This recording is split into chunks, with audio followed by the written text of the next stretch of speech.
Oh, yeah. Okay. Oh, yeah. There we go. The health is good. Stream health is good. How's your health, Che? My health is pretty good. All right. It's getting better. Getting cleared up over here, you know? I'm pretty sure just about everybody has gotten a little sick over these past few weeks. It's been rough out there. Yep. It's been wild. I don't know who's going to be joining us tonight. It's a new night. Oh, just as I say that, Bobby Wasabi shows up in the chat. Of course he is. Is Wasabi? Can you see this okay, boss? Over here, if you had to. Yeah, I got it. You can? Yeah, Is it better if I switch it to this side? To which side? To my side? Yeah, if I come over here with it. I mean, if that's cool with you, that's fine with me. I'm not gonna complain about it, you know. You want to do me favors, Kenny? It's all good. Those of you just joining us, if you're joining us for the first time, this is our soft open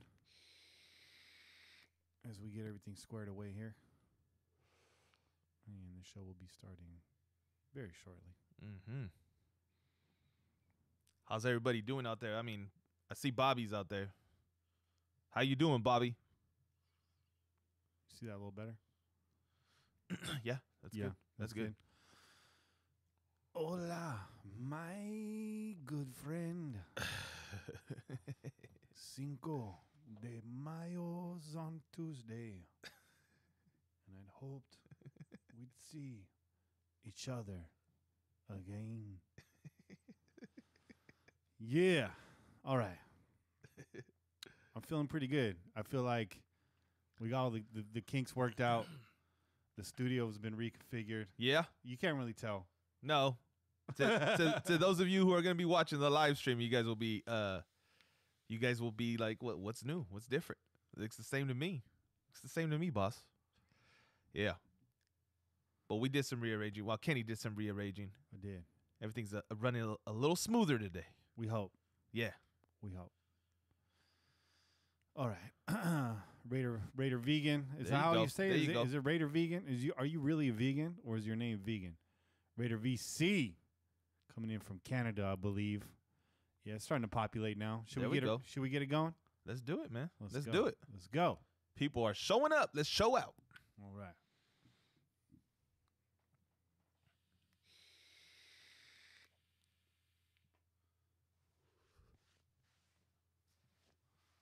You want to get us Yep.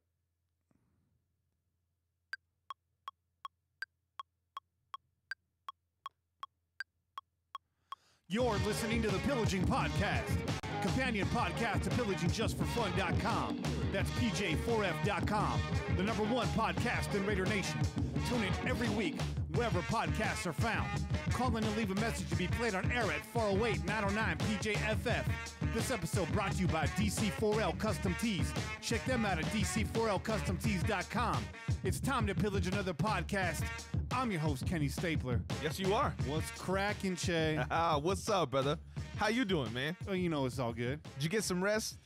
You can call it that. We were up till 4 o'clock in the morning last night. You were up even later. Yeah. Because you left my house at 4 o'clock in the morning. Yeah, man. I got home about 4:30. Yeah. 4:30 something. Walked in the door. Went in the kitchen, grabbed a little snack. Birds were chirping. Grabbed a little water and then just hit the hay, man. Hit the hay. What was your 4:30 a.m. snack? I'm curious. A banana. Oh, that's healthy. Yeah, it was a banana because I was like, I'm not about to serve myself up a bowl of cereal, sit here and fucking munch on that shit. It's going to take too long.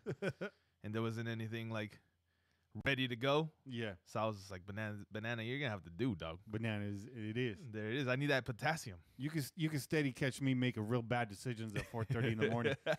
and it don't stop with food.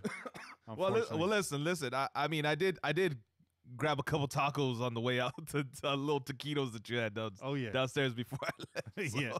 it wasn't all healthy, dog. Them little taco hitters. Yeah. And that Reaper sauce. That Reaper sauce, man. We're on that Reaper sauce. That Reaper sauce, that shit got some bite. Well, let's set the table here. First off and foremost, I've been doing a bad job of letting you guys know who the guest is off top. So as a host, I need to be on that. Yeah, guest this week is going to be Sean Hildebrandt. Yeah. Chiming in from our network and from the Raider Ramble, of course, doing big work. Of course, news. The network name has changed. Yes, it has. But the game is still the same. That's right. We are now the Crow's Nest Podcast Network. That's right. The Crow's Nest Network. The Crow's Network. The Crow's Nest Work. Any of those will work. That's the bottom line. Also in Crow's Nest land, we are gearing up for the launch of the Crow's Nest Podcast proper, The Nest, which will be the flagship show of the network. That's right. And that's going to be a no-holds-barred show. Everything goes on that show. No holds bar, man. You never know. You never know who's going to show up. You might get Hoaxer in here himself. Ooh. You know what I'm saying? That's a big promise right there. Fucking tiny Zeus Lister might show up up in this bitch. So all of that went well. We were up late last night producing the intro music for that. Yeah. And there was no holds barred on the intro music. Yeah. Some classics. It was bumping. It was bumping in here. There was head bobbing. There was chelas. It was a good time. It was a great time. It was productive though. It was cool getting down with you on a musical level. Hell yeah. That was the first time for us, but I thought we did well, man. It won't be the last. Will not be the last. Tell you that right now. It won't be the last. We got some interludes. We got some sound drops to collect. But we do got our segments. Yes, we do. So to let you guys know, those of you guys that are listening, the expected launch date of that podcast is going to be the first week of March. For now, I'm going to say this now. This could change, but for now, it's looking like that's probably going to show up on your Pillaging stream. Yeah. So if you've subscribed to us on your podcast app, it should just show up right there. There's no need to go look for us anywhere else. That's all depends on our hosting plan and all that. But I think we're going to be able to squeeze it in. Yeah. Yeah. I think so too. Yeah. Yeah. You're going to hit him with that. That's what she said. That's what she said. Yeah. And it will be broadcasting live on radio station KUNT. It's a little fuzzy, but you can get it in. Yeah. Yeah, look at look at what Bob. I'm sorry, I was looking over at the chat. Bobby Wasabi said you need to get the Mama Malcolm up in the studio, man. It's gonna be no holds bar like that. We got to get Malcolm for sure. All due respect, I'm not bringing that guy inside my house. He's a bull in the china shop, and yeah. Shout out to everybody on the YouTube stream right now. Bobby Wasabi, the good Doc, Dapper Dan in the house, Raider VC coming from Canada, Sean Garcia, Raider Vegan, everybody in the house, all the usual suspects, and a few silent ones. There's always a few silent ones. Shout out to Perry. Right. Shout out to Perry. I know you watching. Shout out to Mojo Raider. I know you're watching too. Some diehard pillagers right there. Some original pillagers right there. Also, in terms of setting the table, I want to say thank you for everybody that continues to donate. You can find the donation link in the profile of pretty much any of our social media accounts, including right here on YouTube. Also, merchandise is still up there. The promo code has changed. The promo code is now PJ4F. PJ, the number 4F. That's going to get you a free T-shirt anytime you buy two. And I got some tailgate shirts left over. We should start maybe giving those away on the air. Yeah, man. We should. We got a lot of them. Just big boy sizes are left. I got 2X's only. Okay. And I got to ship some out. I got to ship one out to Gent this week. It's his birthday, so I got to get one to him. Hey, you never know. It's winter, dog. Everybody puts on that winter coat. That's so, true. It might be a little chonchito right now, a little gordito. So, that double XL might come in handy. Try to hide that ponce. Yeah. Hide that ponche, dog. The ponche, infused ponce. Yeah, that ponce. Yeah. But yeah, make sure you check in with DC4LCustomTees.com. Also, make sure you check out OneNationFanwear.com. Oh, yeah. That's our boy, Just Win Johnny, Hierographics. He just launched his own clothing line. He's going to help us out with some graphics here, too, for the live stream, it looks like. Mm-hmm. Well, he's a busy man right now, but hopefully he can get on that soon.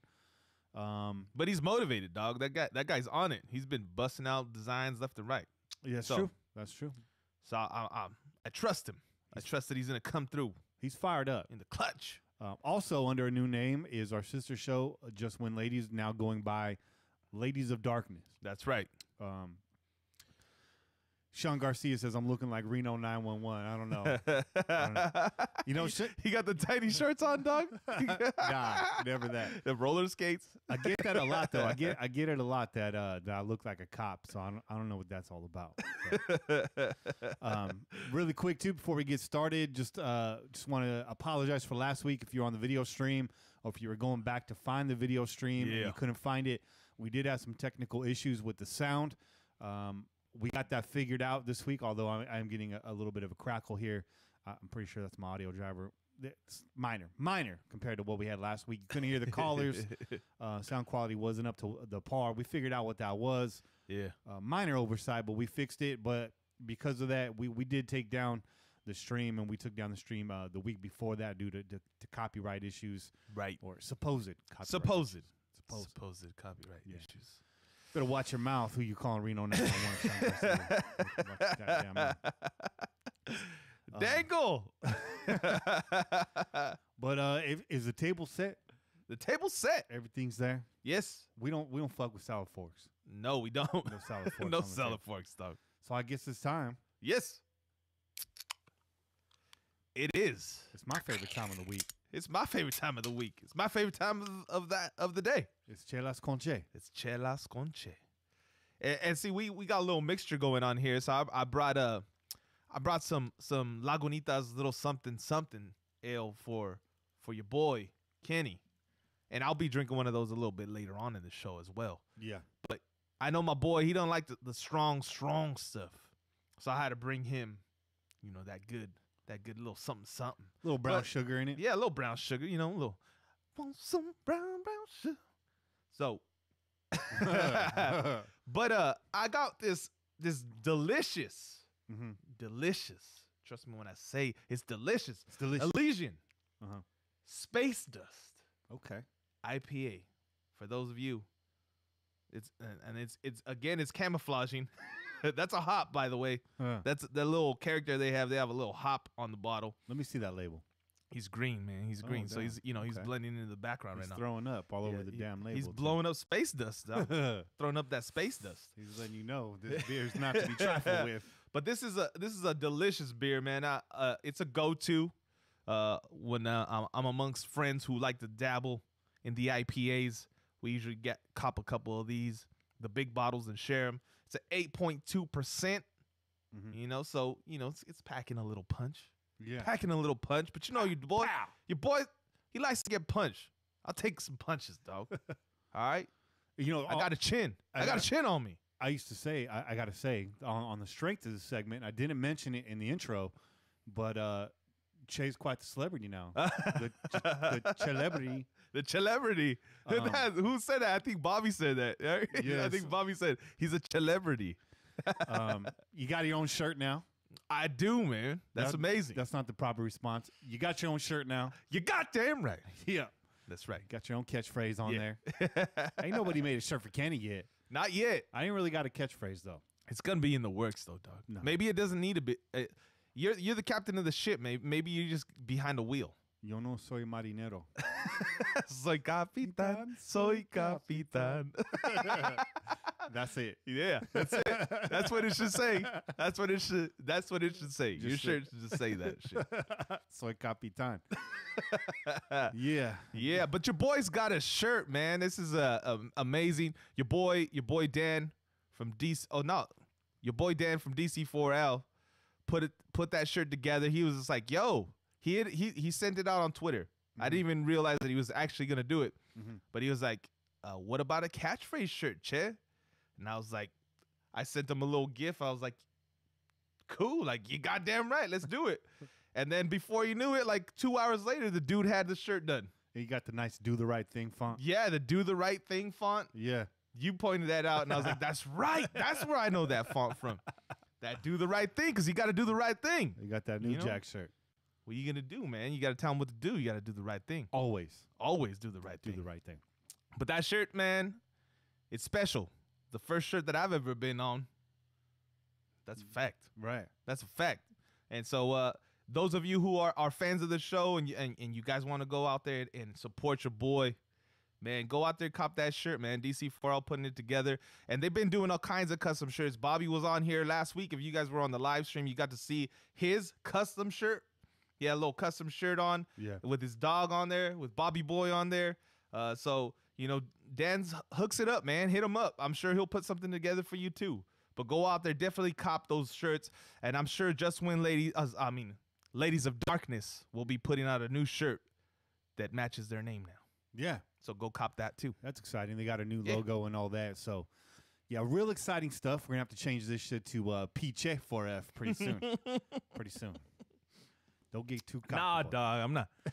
I'm not kidding. Big-headed, dog. No, we're excited. I'm humble over here. We're excited. It's a fresh Yeah, shirt. no, I'm super excited. And your boy Dan immediately shipped one out to me. That's cool. That's what's up, man. Yeah. So, Dan, you the man, dog. You the man. Keep doing what you're doing, dog. We love what you're doing, man. Yeah. Dapper Dan just said he used to smoke space dust. Oh shit! So, he's on that fucking Cheech and Chong. Yeah. what movie's that? fucking Chong comes back from fucking outer space. He gets abducted by the aliens, and he comes back with fucking space coke. And fucking he gives some to fucking Cheech, and the movie just ends them fucking flying into outer space. He just rages and fucking blows out the house. Oh shit, that's crazy. Yeah, that's what your boy Dapper Dan's on. He was smoking that KJ, smoking that Carl Joseph, I guess. Oh shit. But let's get it rolling, man. Let's do it. Let's do it. Jared Cook voted to the AFC Pro Bowl squad. Cook will replace tight end Travis Kelce and what will be his first career trip to the annual All-Star game at Camping World Stadium in Orlando, Florida. Well deserved, dog. Yeah, first time. Yeah, you gotta give him a.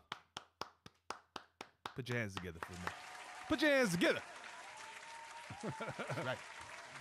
Cook is the first Raider to be named to the 2019 Pro Bowl after setting career highs across the board, including receptions, 68 receptions, 896 receiving yards, and 6 touchdowns, each of which either tied for the team lead or outright led the Silver and Black in 2018. Cook trailed 4 100-yard contests on the season, tied for third most among all tight ends in the NFL, en route to the most receiving yards by a Raiders tight end in a single season since when? Since 1986? Correct. Damn. Look at you on that 2-minute drill. No, that's nonsense. I was just looking at your notes. I got good eyesight, dog. What can I say? I'm sneaky like that. Yeah. Don't open up your notebook around me, dog. 'Cause I get straight A's on tests. He get that. So congratulations to Jared Cook representing the Silver and Black out there at the Pro Bowl. Somebody has to. I'm glad it was you. That's right. Khalil Mack will now return to Oakland in 2019 to play against the Raiders because the Raiders will be playing the Chicago Bears in London. Oh. So. No. I like the twist that you put on that. And the little twist. That was a little clickbait. You threw people off. You made them think we knew something, and then you just let them know like that's obvious, man. That's obvious. It's because we're playing in London, dog.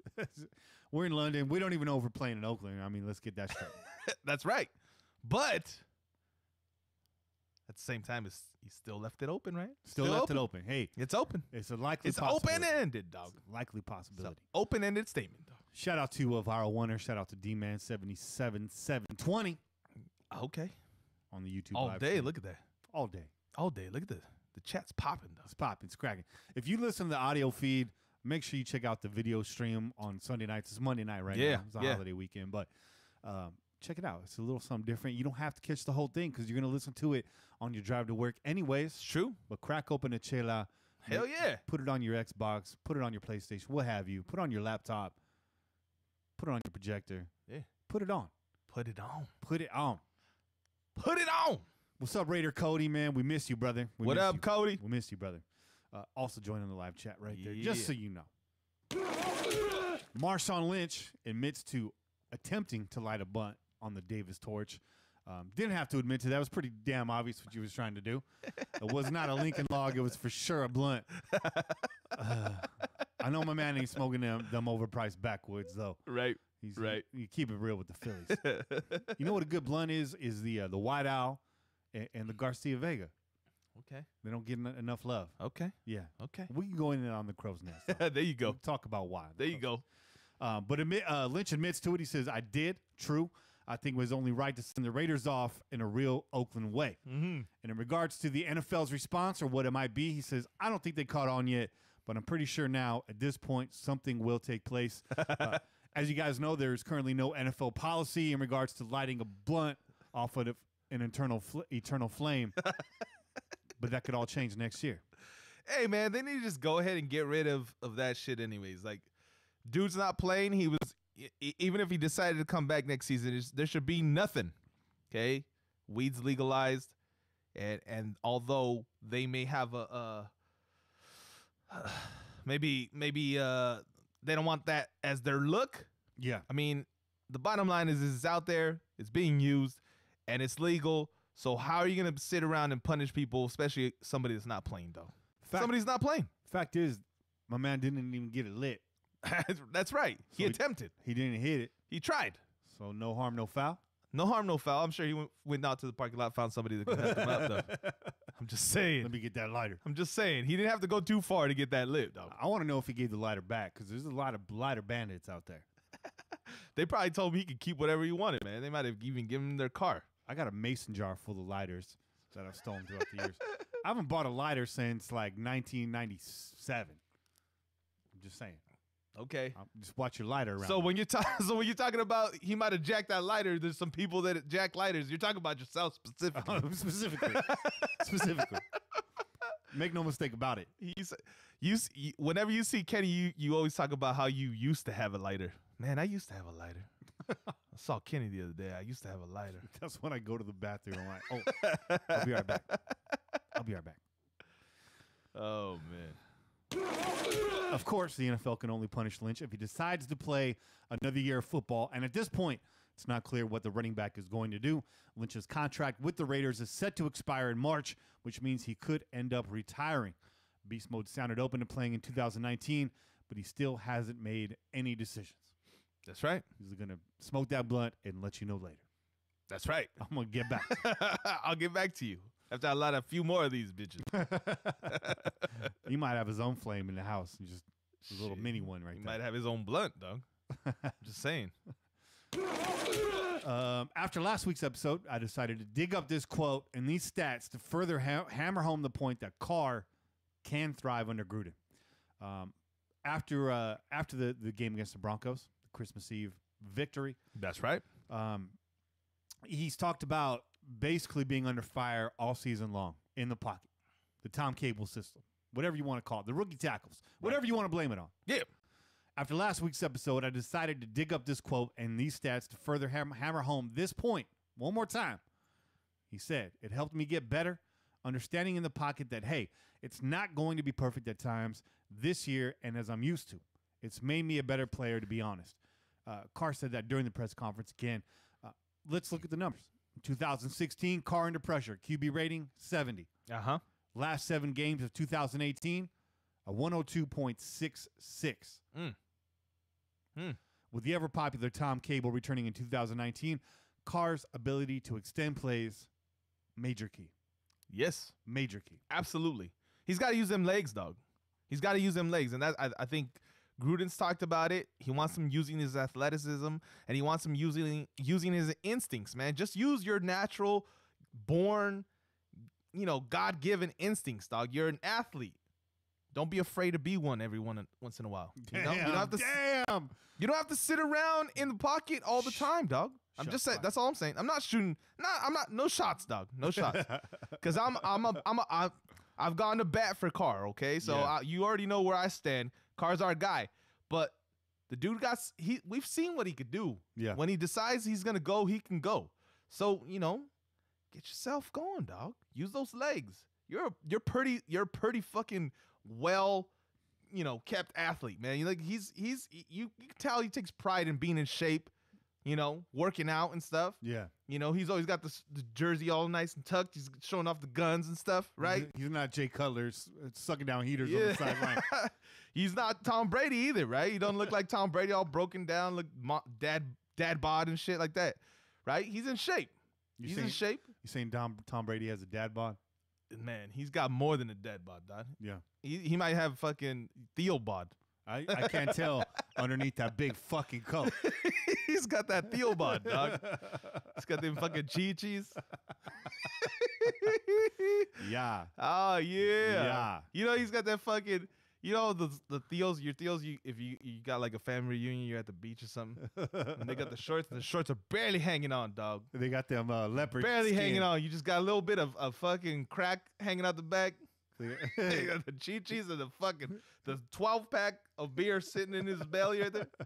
That's that Theo bod, dog. He's got them party shorts on. That's right, man.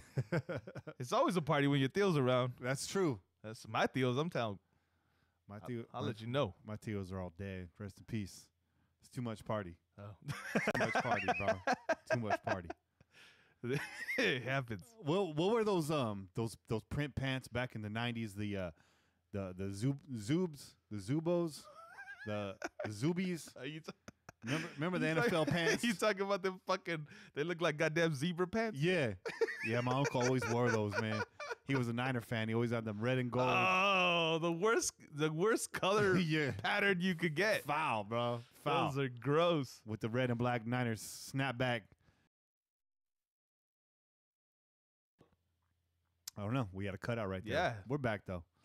As long as you guys are hearing us, man. But we're getting a little cut in and out in the headphones. Just to let you know, we're gonna keep it moving. Zumbas. Stakanova said Zumbas. The Zumbas. You know, Stakanova got a pair of Zumbas in his closet right now. Zumbas. I don't know, man. I don't know which one it was. Y'all know what pants I'm talking about. Zoobs. Hopefully none of y'all bought them. I know Mark Davis got a Zuby duffel bag he likes to travel with on them Southwest flights. Real comfortable. Real comfy, Mark Davis. Oklahoma quarterback Kyler Murray declares for the NFL draft and leaves the Oakland A's in the win for the time being. I bring this up for two reasons. Number one, it could alter the top of the draft in terms of teams that are willing to trade up, get a quarterback. Absolutely. Looking at you, Miami. I'm looking at you, Giants. Or it could not. Jacksonville. We talked about that. Secondly, is he a viable project to eventually replace Carr? Because all you Carr bashers, they're going to take a quarterback in the first round. Right. We're going to talk about this a little bit more later. I'm going to tell you it does neither. We're gonna beat the horse again? We're gonna beat the Kyler Murray horse. It does neither. No one's going to invest in what might be a possible two-sport athlete. Would you invest in a two-sport athlete at quarterback? Would you do that? Not at quarterback. Hell no. Never that, right? Hell no, dog. Nah, never Come on that. now. That's just fucking retarded. Yeah. Come on now. This isn't Bo Jackson, dog. I heard somebody say, somebody on Twitter, I think, try to make some kind of comparison. I'm like, right now, dude, just go slap yourself right now.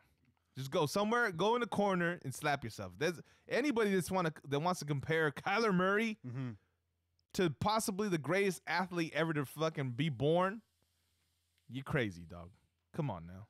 That guy was superhuman, and then until he wasn't, okay? Don't slap yourself. Slap your mama and then sit there and have to explain to her why you smacking the shit out of her.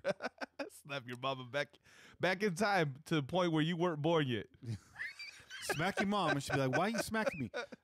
And then you feel the pain. When you have to explain it to your mom, that's when you're going to feel the pain. It's far greater than smacking yourself. Far greater than smacking yourself. D-Man said, Oakland getting Murray. The Oakland A's, that is. Possibly. Hey, man, I'd love to see my A's get Murray. That'd be the smart decision by Murray. Longer career, more money, less contact. Let's talk about two-sport athletes for a quick minute. Yeah. Danny Ainge comes to mind. Michael Jordan comes to mind. Oh, yeah. Obviously, Bo Jackson we talked about. But Michael Jordan wasn't a two-sport athlete at the same time. Not at the same time. Not at the same time. Come on now. But we brought this up last night. Deion Sanders. That's right. Who honestly never played two contact sports at the same time. No. He never tackled anybody. He wasn't about that contact sport. He wasn't about that life. He wasn't. He wasn't about that. So, So that makes it possible for him to have longevity. Yeah. Because he didn't like that contact, though. Maybe. I don't even know that he made a whole lot of contact with his bat. Yeah. Just saying. Bunts. Bunts. That's it. Move on. Fact. And you know what that means? Yeah. It's time for Silver and Black Facts. Last week we focused on quarterbacks, and we paired up free agent quarterback class, and we let you know there's nothing out there. There ain't nothing out there. This ain't the time. Come back. Don't text me during the show. All that. This week we focus on running backs. So let's look at the active running backs we have right now on the roster. We're going to focus on the top 3. Okay. Raiders running backs overall PFF grade and position rank in 2018. Marshawn Lynch, a 74.1, ranked 27th out of 72. Obviously didn't play a full season. Doug Martin, a 67.7, ranked 46 out of 72. Not quite the middle of the pack, a little bit lower. Jalen Richard, a 67, and ranked 48 out of 72. Now, Jalen Richard has found himself a place as a gadget player, the Darren Sproles of this offense. There's nothing wrong with that. He found his identity, an identity that you and I and Raider Nation already knew he had. Right. Just waiting for John Gruden to come along, witness it, and implement it, right? Absolutely. Not to say that he can't tote the rock, not to say he can't run between the tackles. He can. He's got that quick move. He's got that burst, but excels in catching the ball out of the backfield. Great mix-it-up dude. The fact that he can do both lets you know when he's back there, it's not automatically a passing play. So we like Jalen Richard. Sean's going to come on the show tonight and talk to you about why he needs to be re-signed. So we don't want to spend a whole lot of time on that. I like it. Marshawn Lynch, big question mark. Big question mark. Yep. We don't even know if he's coming back. Kane will tell you this. I'll tell you exactly what Kane's going to tell you. If we're not playing in Oakland, Marshawn Lynch ain't playing. Nope. And I don't think Marshawn Lynch is going to go to another team. Hell no. I saw somebody being stupid on Twitter saying that too. Oh, Marshawn is going to come to, what do they say, Houston or something like that? Marshawn is going to come to Houston. I'm like, are you? Why did you just say Houston? I was thinking in my head like Houston. Yeah. Like, dude, I'm like, get the. And that's an actual F example. out of here, dog. I was thinking of Houston as like a bullshit example. Like, why would he come back and play for Houston? And you're like, this has actually happened. That's what was said, man. And I just, I don't like to get involved in the nonsensical arguments that go on Twitter, and there's a lot of them. That's why you never post shit. Yeah, I just kind of just stay out of it, dog. That's why Chase is just steady silent on Twitter. I stay silent, and then I'll just pop off one night, like middle of the night, just send some fucking gif out. You know what I mean? Yeah. But I see these arguments going on, dog, and I'm like, dog, you guys sound like morons right now. Yeah. You really think whoever you were, I don't even remember who you were, dog. Obviously, you weren't a Raider fan. You think that he's gonna go to Texans. Come on, but whoever you were, if you really thought Marshawn would come back and go to Tech, why? Yeah. What? Give me your reasons. Like, that's just stupid. Yeah, Marshawn's gonna come back and he's gonna play for Houston. Cause why not? Because he's fucking an Oakland native and he was already done with the game. Yeah. The guy had already retired. He was good. And then he said, you know what? Let me go back and play for my hometown team. Let me really rep for Oakland. So if he gets another shot to play in Oakland, I think he'll be here. Yeah. If we're not in Oakland, I think that's it. I think Marshawn walks away. He's had a great career.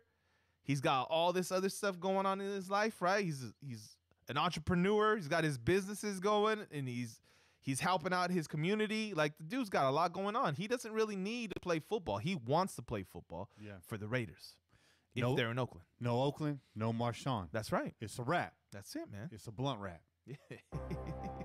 Fact. Raiders running backs, yards after contact per attempt and position rank. Marshawn Lynch, 3.46, ranked 6th out of 72. Got no reason to believe that win and hold pace. Right. D-Wash is not on this list. Just didn't really have the he just didn't get the workload. He didn't get the touches, dog. We like D-Wash. We like him. Yeah. Jalen Richard, 2.95, 24th out of 72. He's up there. Doug Martin, 2.72. Just a few ticks down, but ranked pretty much middle of the pack at 44th out of 72 running backs. Doug Martin, though, I like Doug Martin. I wouldn't be mad if we brought Doug Martin back. A lot of people chomping at the bit, though. Need to sign a free agent running back. We're about to get into that. Right now, I got a list of running backs for you. Okay? Yeah. Got a list of running backs for you. This is a long list. I'm not going to go. Yeah, you see that. You've seen that. I'm not going to go through this whole list. Is that every fucking running back in the NFL right there? It's every free agent running back ranked and assembled by Mike over there at PFF_Raiders. Make sure you follow him at PFF_Raiders. Make sure you follow him. PFF catered to the Raider Nation.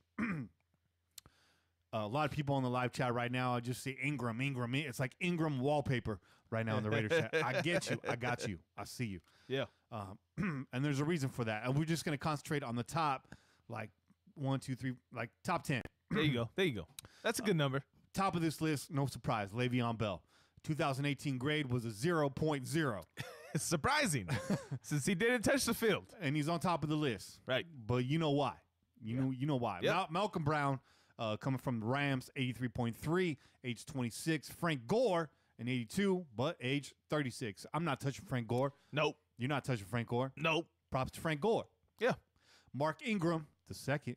Yeah. Just want to make that clear. The second. There's two of them. 81.1, age 29, coming off a big season for the Saints, doing well. He's a free agent.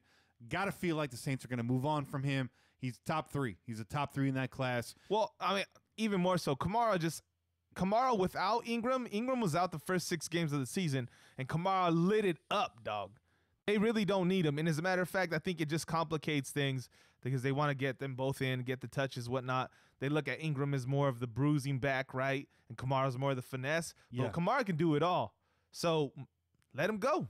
Let Kamara be the star of the show. Ingram goes on, and he's probably going to do big things for somebody else, be the number 1 back. He is. And Raider Nation, I see you guys are excited about Ingram. There's a lot of other fan bases excited about possibly signing Ingram. And, just temper the expectations. That's going to drive the price up. So right. I think Ingram is a logical fit, but I think he's a logical fit for a lot of teams, Yep. which almost takes him off my board because I just don't see. Now, Viral Wonder says Ingram's only getting $4 million this year. That's true. But we'll see because that bidding war is about to go up. It's true. Last year's draft class for running backs is not this year's draft class for running backs. Ice Cold Honky chiming in says we need Elijah Holyfield. All right. Okay. Ice Cold Honky. Say what you want about Honky, but he knows He's got his college down, right? he's got his cutty players, bro. Cuddy. Cuts. Also on this list, Damian Williams, 79.6, coming off the Chiefs. Another old timer on this list. Now, this is a guy. It's not a hot take. This is a hot take. This is not my want. I want to make this clear. It's not my wish list. But I think this is a hot take for sure because I don't even want to say it right now. Let it go, man. I think the most likely vet running back the Raiders are going to pick up this offseason at age 34, Adrian Peterson. Oh. That's a hot take. Make it clear that's not my wish list now. That's not my want. But, unless the Raiders want to get into a bidding war for Le'Veon Bell, which they can. Yeah. Dapper Dan said his son has an NBA package. We're not discussing that right now on the live stream. I don't care how your son's built, okay?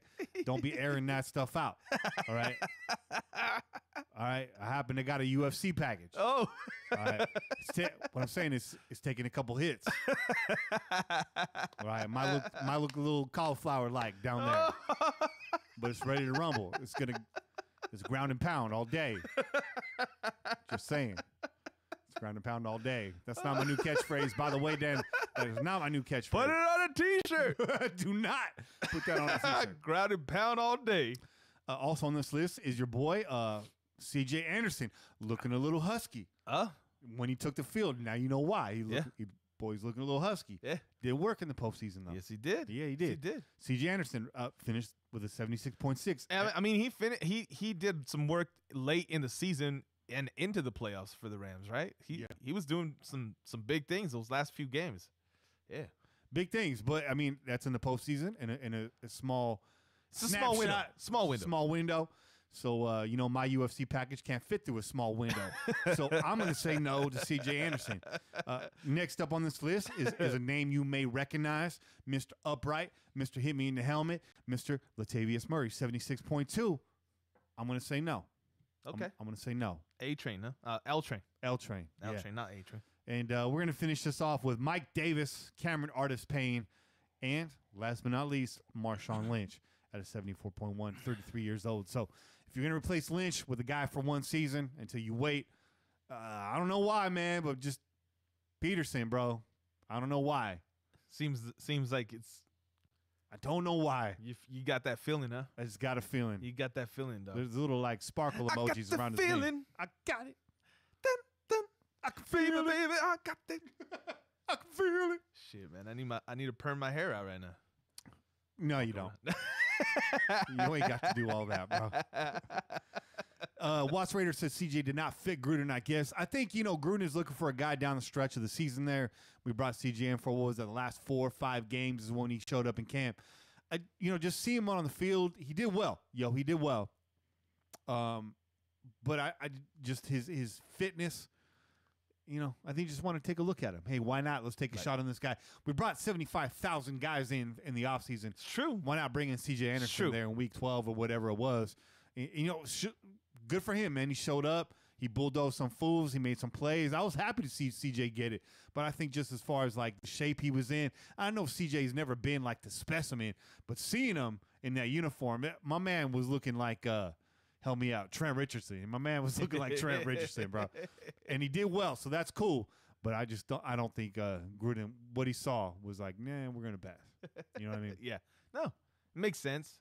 Makes sense. Somebody just called me Chuck Liddell, Kenny Liddell. Kenny Liddell. I party like Chuck Liddell, I'll tell you that. Oh man, Chuck Liddell. Kenny, you got that little Chuck Liddell? I do. That little Chuck Liddell belly right there. That little Chuck Liddell. That baby Chuck Liddell. I do. I got a little baby Chuck Liddell too, man. But anyways, man. So that's the top. That's the top tier of your running back free agent class. There you go. Pretty slim pickings. It is slim pickings, man. Yeah. There's some guys that you could take a chance on, but no one that you're gonna really want to throw a whole lot of cash at. No.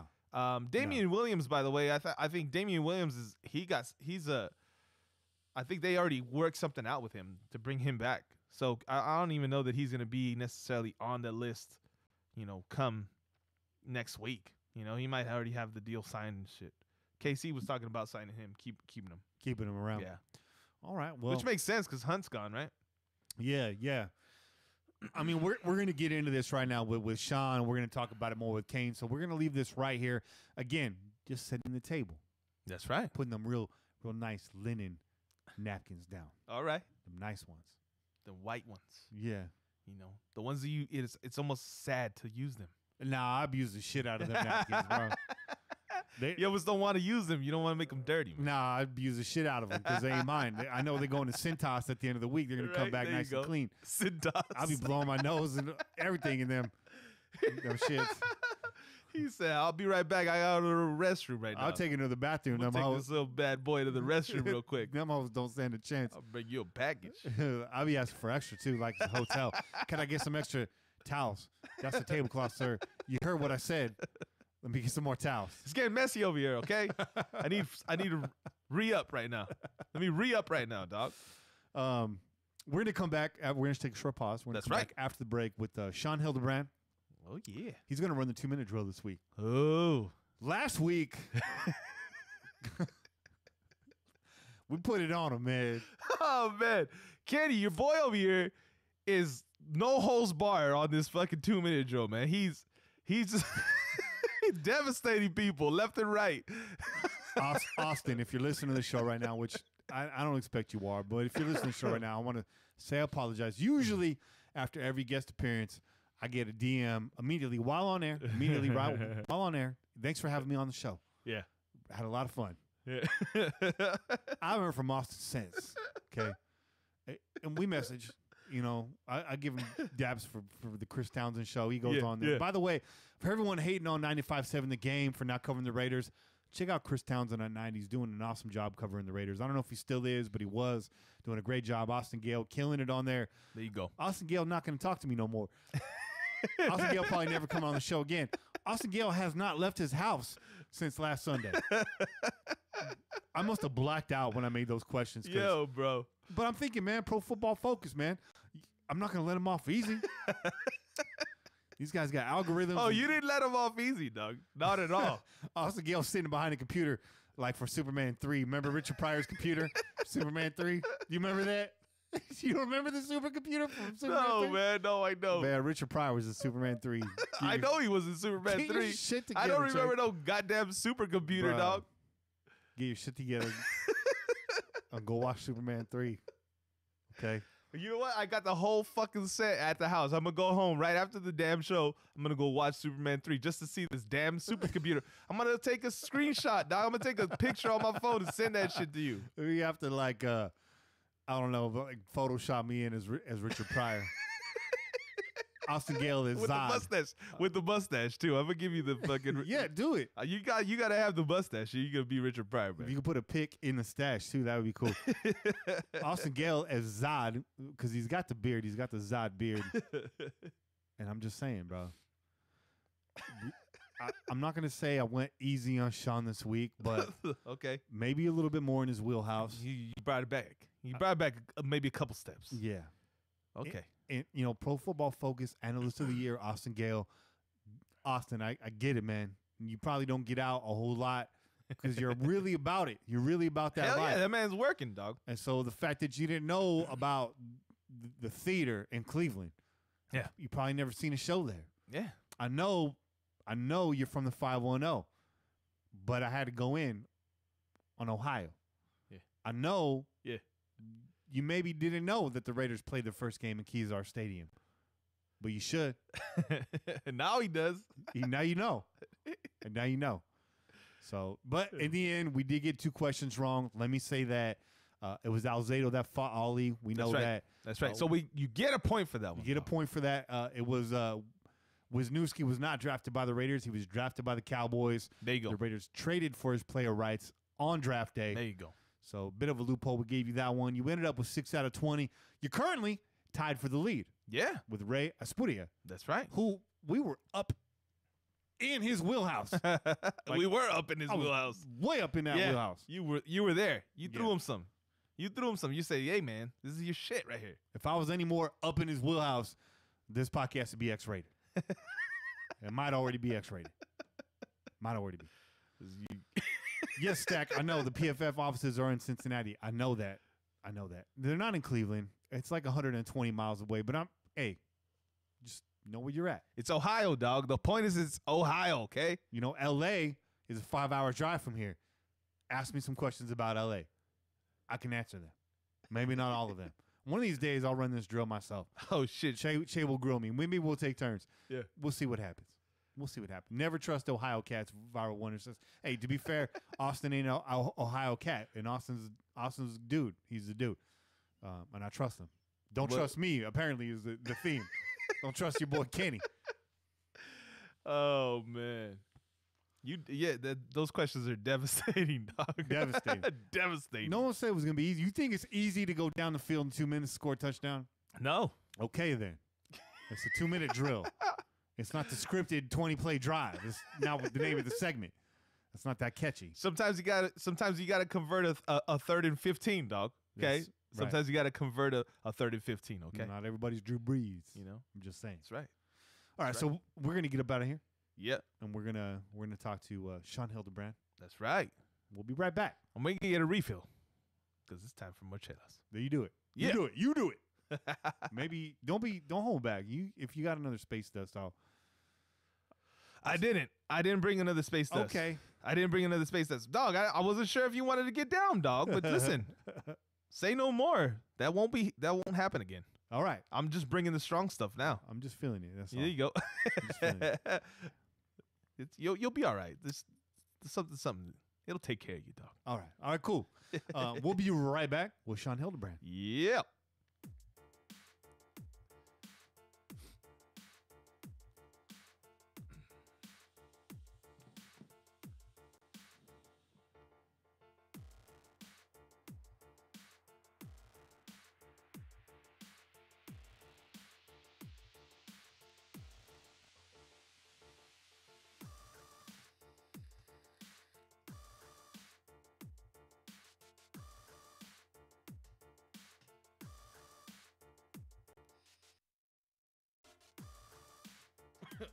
Check 1 2. Check 1 2.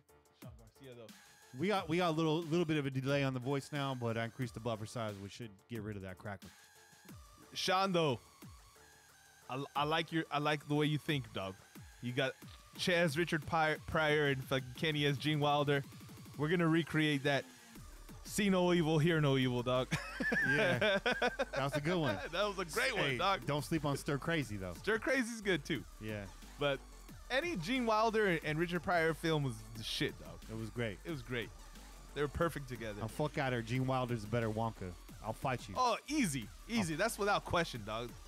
Ground and pound. Yeah. Bobby keeps bringing that up. Back in the day, we used to run this drinking league down at the local dive bar. And we had all these drinking games. We had the boat race. We had beer pong. We had all that. I came up with the ground and pound event where you had to lay on your back and shotgun beers until you quit. And that was a popular event.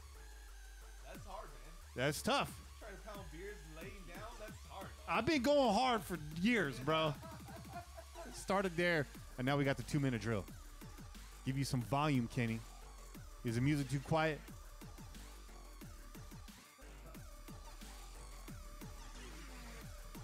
I got that voice of Fergie and Baby Jesus. Fergie got a shit voice for one, so Sean, you're on thin ice right now, bro.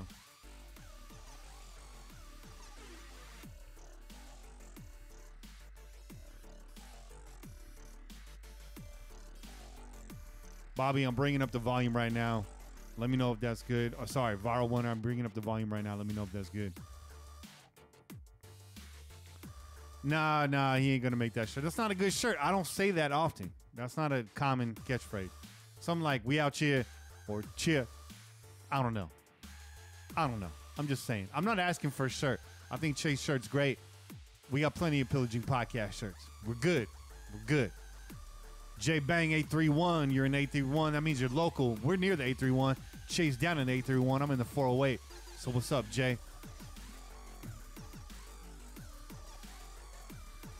All right. Well, I'm bringing up the volume for you right now, Viral Oneer.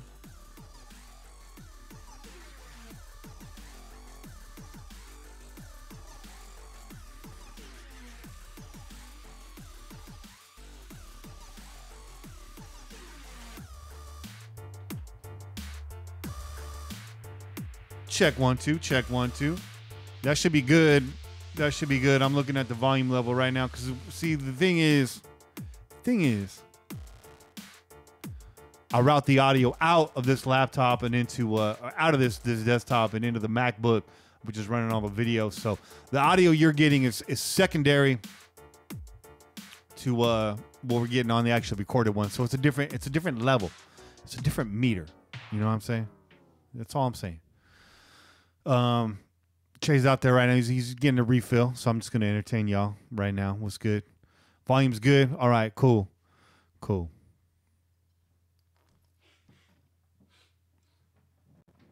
Oh, you work with Che's cousin, J Bang.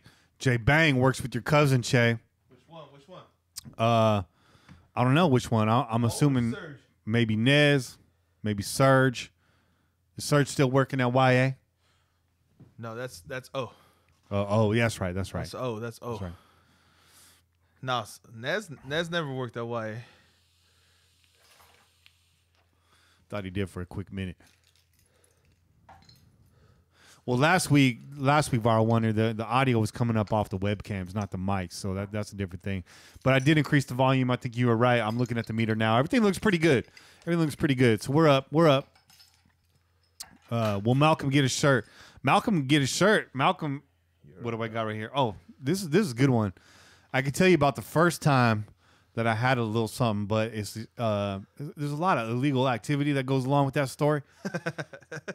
Like a lot of illegal activity that goes along with that story. So maybe the Crow's Nest is a better place for that story. Maybe bring these again just to remind me. I'll bring them, dog. There's no problem. Grocery outlet, dog.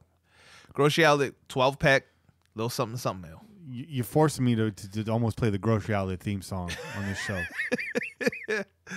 Hey, man, I'm just trying to get a sponsorship for the show. Just saying. Grocery Outlet, hook it up. Even if they just gave us a 50% off or something, dog. So I could keep buying Marcellas. Ice Cold Honky says, congratulations on the AFC Championship appearance. Wait, wrong chat. Well, if you want to go into the Chiefs chat, you can. But I don't know if there are any Chiefs fan podcast the first thing I did after that loss was tune in to Chiefs Sports Talk Radio. Mm-hmm. I tuned into 810 and 610 via the internet streams because it's always fun listening to the Chiefs Sports Talk callers after a playoff loss. All the excuses and shit? Yeah, my boy Gent taught me that. Or just the straight up crying and shit? Just crying, bro. Right. Crying. Anyway.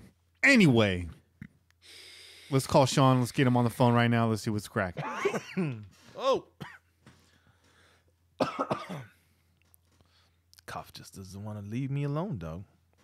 Just wants to stick around.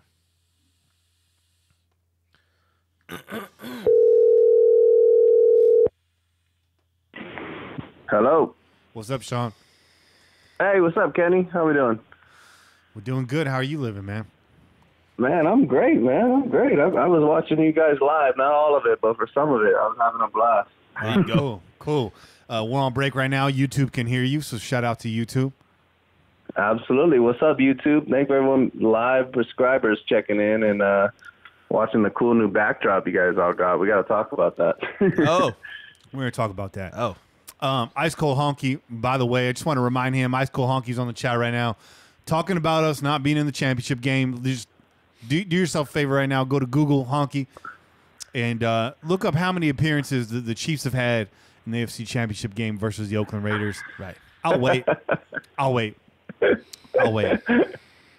to wait because I know the answer. So we're going to keep it moving. Sean, take a quick pause. Take a quick pause right now, and I'm going to cue you in, and we'll get right to it. You good with that?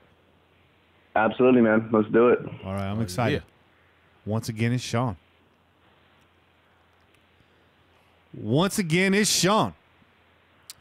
What's up, Sean? How you living, man? Hey, man. What's up? Thanks for having me, Kenny and Shay. I'm living good, man. Life's great. I ain't got no major complaints. You know, a good Martin Luther King Day weekend, long weekend, and time with the family, and broke the news that we're bringing another child into this life. So yeah, I got man. another kid coming. So, but it's good timing. The kid should come out in July, so I should be good for season. So it was strategic timing yet again. Last time my other son came out in May, so you got to have my options open on NFL Sundays come season. But yeah, man, things are great, and thanks for having me. Awesome, man. Sean's watching that calendar. He's like, we can't conceive just yet. Right? Oh, man. That's real Raider fan shit right there. Sean, fill our listeners in on where they can find you on the interwebs and let us know what you've been doing since your last appearance. No, right on, man. Yeah, you can find me at Oahu, OAHU _Raider808. That's me on Twitter. And then I also write for the Raider Ramble. So Mario Tovar and them have been I was kind of one of the original OGs in that. We got it up and running. I believe we hit over 1 million views already, so pretty crazy. But at the Raider Ramble, I just dropped an article recently about Jalen Richard. But I'm there as well. And, yeah, man, you know, I'm just out here. I haven't been up to much. I'm, you know, obviously in affiliation with you guys, and I'm excited working towards eventually coming up with my own product. And incorporating, you know, as much as I can of Raider Nation and all the fans, and just repping it as great as you guys do. And yeah, man, yeah, that's where I'm at. Shout out to you, man, and congratulations on the announcement too. We're looking forward to another mini Sean. Oh boy, or Seanette coming into the world. That's cool. Sean or Seanette. Is that good? That's your second child. Is that correct? That's right.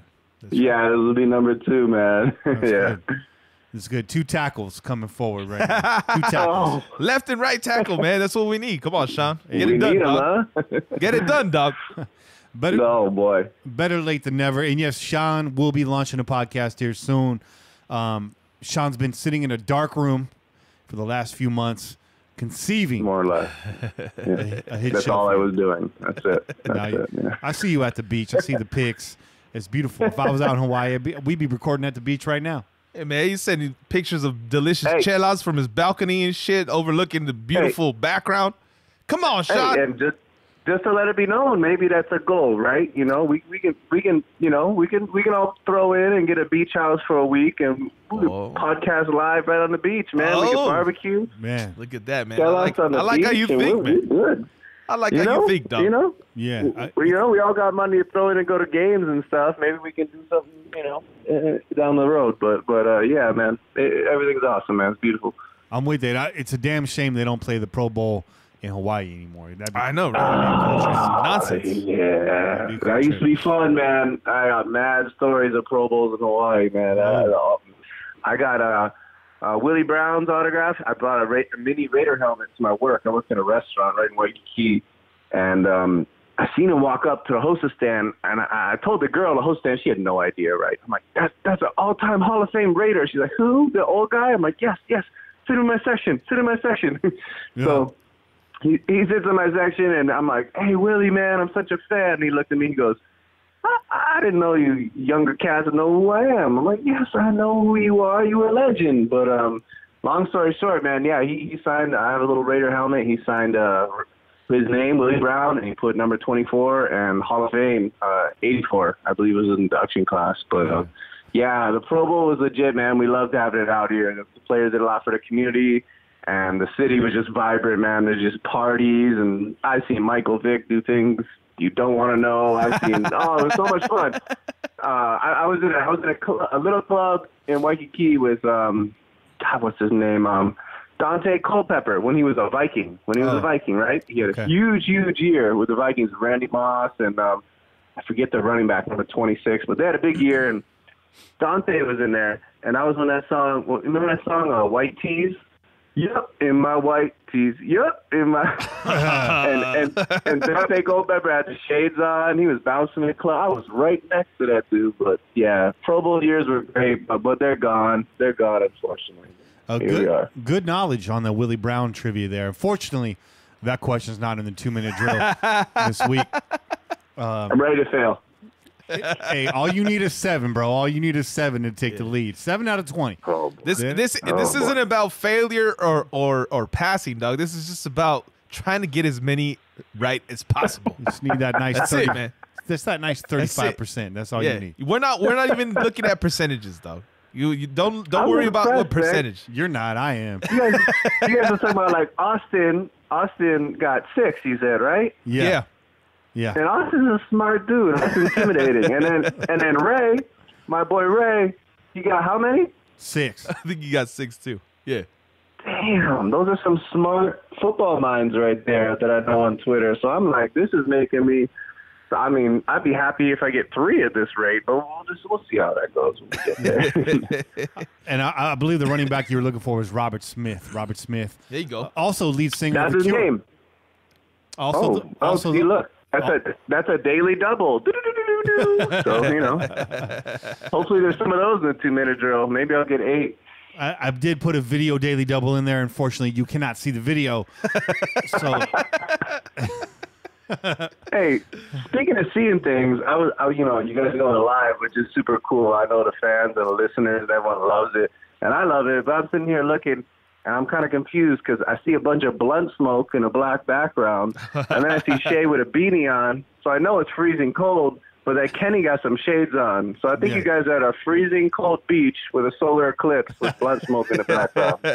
Well, let's just say this. That's close. That's close. Shay's wearing pants for the first time in like 7 years. Yeah.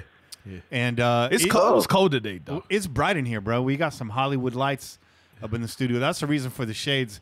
Che already knows I wear shades all the time. There's a reason for that. There's a medical reason for that.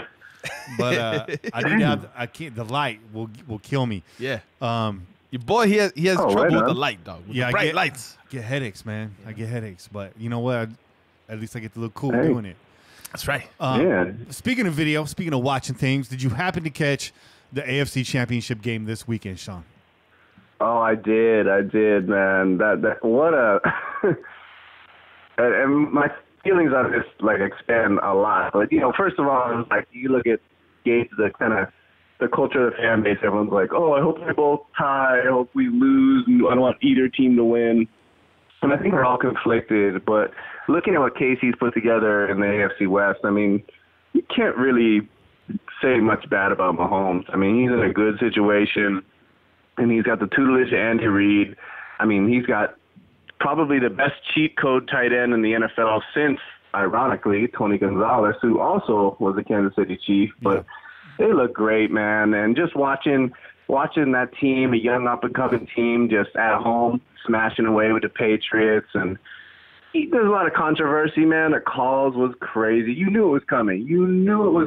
With the Tom Brady game. It wasn't like, hey, this is just how it's going to go. It's just how it's scripted. Kansas City scored.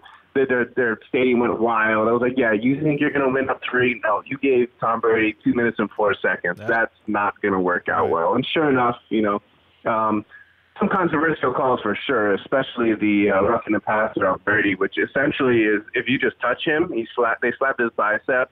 Yeah. So, based on that, that was terrible. And that was the same play of which they threw an interception there, Gronk dropped the ball, pick, whatever. But, man, it was interesting. It was interesting. I was just looking at it. It was fun. Touching Tom Brady in an NFL game is like touching death in the game Gauntlet. Do you remember the game Gauntlet, Che? Oh, man, I do remember the game Gauntlet, but I don't remember touching death in the game Gauntlet. If death touched you in that game, you just drained your health points. Oh, okay. Fast, real fast. Oh, man. You died real quick. It's the same equivalent. But you know what? Not every call went their way either in that game. I saw Bill Belichick demolish a Windows Surface tablet during the middle of that game. And it kept working, so that's a good... You picked it right back up, huh? Yeah, that's a good promo for Microsoft. Shout out to you, Microsoft. We're currently using both Microsoft and Mac products right now, simultaneously. Yeah. So we're just waiting to see who's going to sponsor. Well, you guys are the ultimate technocrats. You're using both, so geez, man. That's it. Impressive. It's equal opportunity over here. It is, it's a new year. It's 2019. That's right. Equal opportunity for everybody. But talking about that game in the AFC West, a lot of fans out there feel like the Raiders are a lot closer than some other people think. Derek Carr feels that the Raiders are a lot closer than other people think. But watching this Chiefs team, even though the fact that they lost, what implications does this championship game have for our team and the division next year?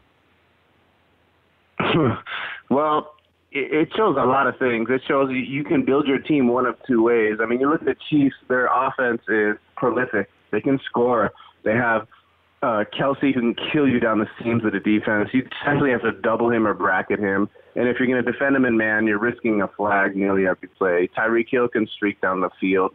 They had to reorganize their backfield, obviously the Kareem Hunt incident, and that kind of hurt them a little bit in their ways of, a versatile pass catcher. But their offense is prolific, however you want to put it. Mahomes he reminds me of Russell Wilson a lot. And it's weird because Russell Wilson had a lot of success, but he played on a team that was known for their defense, right? For years, he just had to do enough, right? He had to unorthodox scramble, make plays, and, let the defense take over and close the game. This is kind of the opposite. Casey's offense is scary, and it's young, and they have him all under contract. They don't have to worry about it, but they don't have the defense. So if you look at it, the Chiefs, like in this offseason, they got to throw big money Mahomes, not now, but maybe the next year, whenever they do. But all they need to do is build a slightly more formidable defense, and it's big trouble. But they led the league in sacks. They did. They led, I believe, and don't quote me if I'm wrong, but I believe they were top in the league in sacks. So they had that going for them, but they gave up a tremendous amount of yards in the run game. So it's scary. Are the Raiders close? Right now, absolutely not. But 3-4 draft picks in the top 34 off the top of my head, correct me if I'm wrong. Yeah, they can do something to mitigate that, but man, it just shows you the things to build around a quarterback, and it'll pull you further than you can imagine. It's pretty crazy. By the way, Sean, you are correct. Kansas City number one in sack totals for the year at 52, tied with Pittsburgh in third place, second place really. Chicago and Minnesota with 50. Wow. Also, not on the 2-minute drill, but good knowledge. Good knowledge. Well, I see. I'm working myself out of a job here. It's going to be my last time on the show. Can't wait till I get my own show started. I'm going to give you guys the 30-second drill. Oh, there you go. There's going to be 50 questions. None are true, false. Oh man. So yeah, we got a long way to go in the AFC West. There, definitely a long way to go. Are the Raiders far away? Are we close? I mean, there's a lot of spots. I think depth is a big need on this roster. Is Derek Carr right? Are the fans right? How many pieces away is this offense, this team in general, from actually competing in the AFC West? Well, I know this is why I look at it. You say the depth isn't there. In my personal opinion, I think the depth is there, but they're starters right now. Markel Lee, Eric Harris, some of these kind of types, like, Jelly, we might get rid of him, but I mean, I'm just looking at, like, we have Kabinda, the linebacker. We have guys that are like, they're kind of like workhorse players. They're like, they do the best they can for their talent, but they're not superior athletes. They're not starters in the league. And that's why I think this offseason is going to be tricky. For me, it's like, I like Eric Harris. I think he deserves to stay on this roster because he's versatile. He's a special teams weapon, but we need to add another safety that has superior elite ability in front of him. Excuse me. And that's how it goes with a lot of the positions on defense. But at this point in time, and then you shift to the next part, Derek Carr. Okay, you look around the league, you can go to every division in the NFL, and probably the easiest way to depict who's going to win the division is you pick the best quarterback. Mm-hmm. I mean, that's it, right? Mm-hmm. So next year, you look at the AFC West. I mean, if your money's on the line, who are you going to pick? Mahomes, probably, right? Chiefs. Like, hey, they got the best quarterback. They're going to add some pieces. That's just how it works. So Carr is right now in the middle of a big controversy. He's a capable player. He's shown what he can do.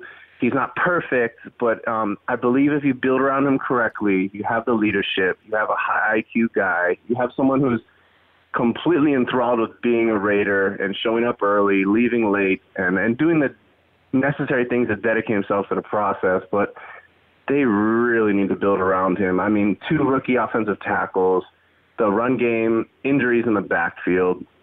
The offensive line was shuffled in camp and then shuffled during the season. I mean, this is a 4-win team. No matter how you cut it, we should have beat probably Denver and Miami in weeks 2 and 3. Mm-hmm. So what? So we're looking at about a 6-7-win team. They need to see a jump here. So what they need to do is use this draft. They need to add pieces. Carr needs a big wide receiver or a wide receiver that can just cheat code him and allow him to just use his beautiful arm. He really doesn't have that. I like Jordy Nelson. I can't wait to have him back next season. I think he's a good player in the mix. He had some health issues this season, but he's a veteran. He knows how to get open. They need a guy that just has pure athletic ability, a guy that can just completely blow past people or take a short pass and create. But I think we're far away, but we have the pieces with the draft and free agency cap to somehow get there semi-soon. That's all I can say about that. I like that take, though, saying that the depth is there. They're just starters right now. So plugging in some vet guys or some marquee guys to bump some of those guys down the roster, and then you're looking at a pretty stacked team. That's fair. That's fair. I like that. I like that. Okay, well, let's get into it. We talked a little bit about the running back free agent class here at the top of the show, and I gave out some names. I'll give some names back to you right now. The Raiders running back class as of right now, not poor, but probably could use a slight boost. Whether that comes in the draft or the free agency is yet to be decided. But the top of that class right now, you got Le'Veon Bell, you got Malcolm Brown, Frank Gore, Mark Ingram, Damian Williams, Adrian Peterson, C.J. Anderson, and Latavius Murray. Do you see a guy out of that bunch that's likely to land in Oakland? Who's likely and who's at the top of your list?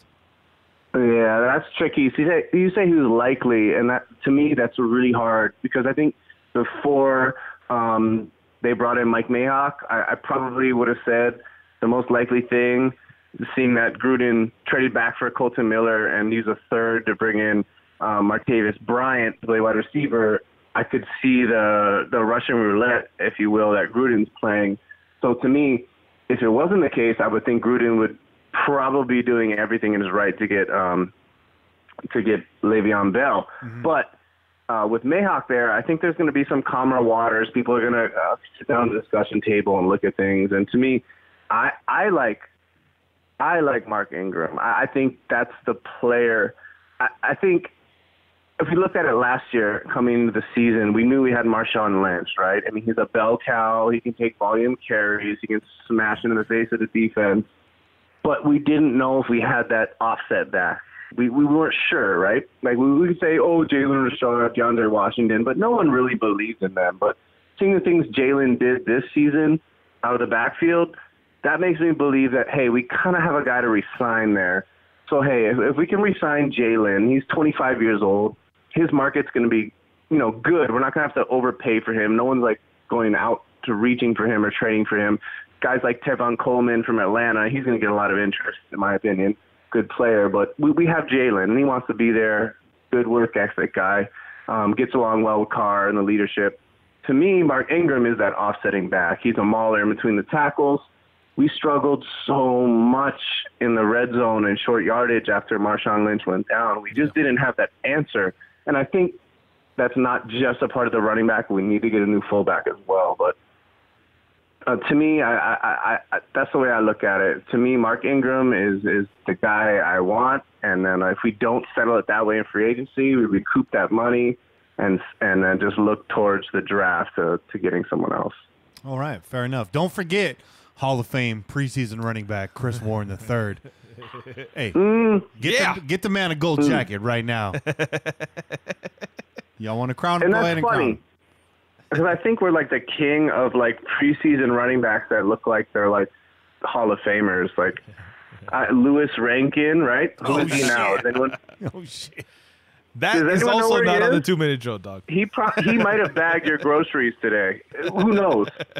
And that ain't no knock on him. I'm just saying, straight up. We kind of go through this a lot. Then we had Atkinson the third, right? Yeah. Oh, yep. Keep him. We need him. And what? And where is he now, right? So we've kind of been through this. And the preseason carries thing is tricky. It's hard. Does Warren look the part? Sure he does. He's a physical back. He's a load to carry. He will be back in camp, and he will have his chance to prove to Mayhawk and Gruden and the staff that he can do something. But as of now, I'm heavily cautious. Thank you. Me too, as you guys know.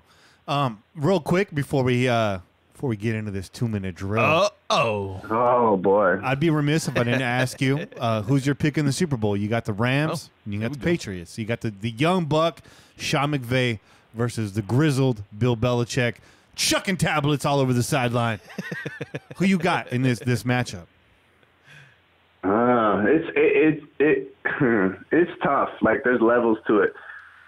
I think talent-wise, I'm just looking at everything. I think the Rams are the more talented team. They just are. They have every piece they need. They have some guys on the defensive line that are just unblockable at times with Ndamukong Suh and Aaron Donald. And they just, they have some playmakers on the back end, Talib and Marcus Peters, who has his issues, but he can make plays at times. But I'm just looking at it's experience. We all, how many people counted out the Patriots this year? And it's a theme. I feel years ago we've been saying, the dynasty is coming down. But they created a second dynasty. They're still here. So right. It's agitating to me. And, of course, as being a Raider fan, I have a huge bias against the Patriots. But I also admire, people that just line up and do what they do. And to me, if I have money to put on this game, I have to go Patriots. I have to go. I mean, they're in Atlanta. They're in the Dome. I don't see it any other way. I think the Patriots find a way in a close game. It comes down to some, other situation, final 2 minutes, and Jared Goff had never been there, big lights, and so that's where I go with it. Yeah, Not happily, but... I think that's a safe bet. Che and I will get into our Super Bowl picks with Kane. I think that'll be a topic of conversation, but... Thanks for giving us yours. Sean Grogan on the chat right now. I know we didn't want to get heavy into the draft. He's a big fan of the running back from Iowa State. I think that's David Montgomery. Do you know anything about this kid?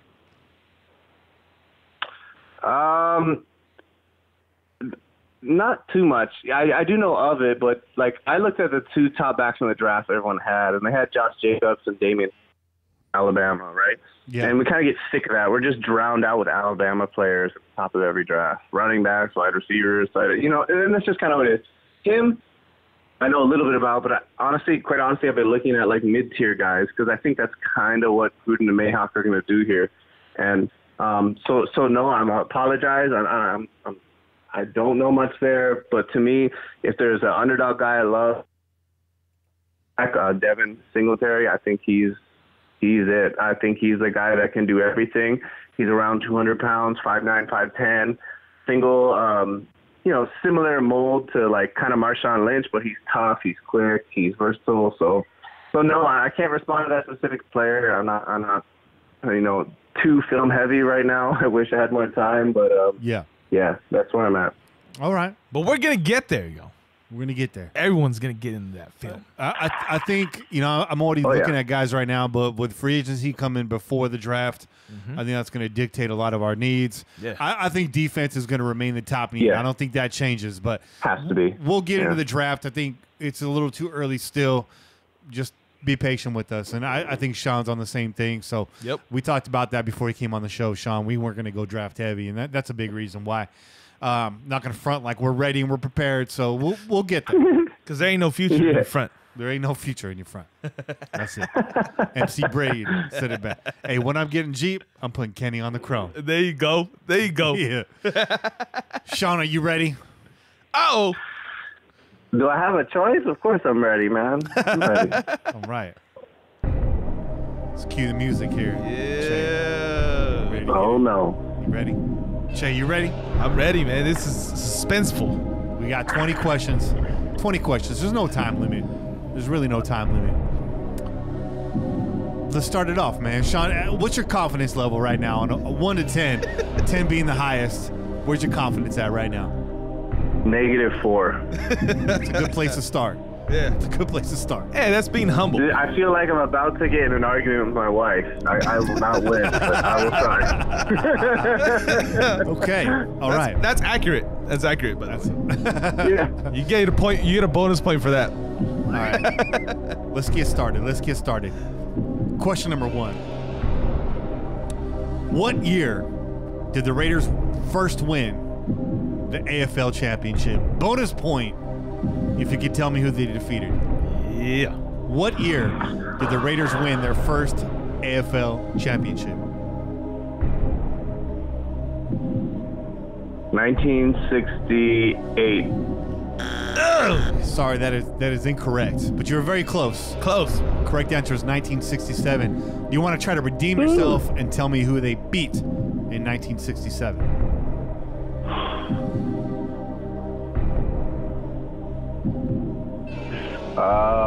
I'm going to go with AFL.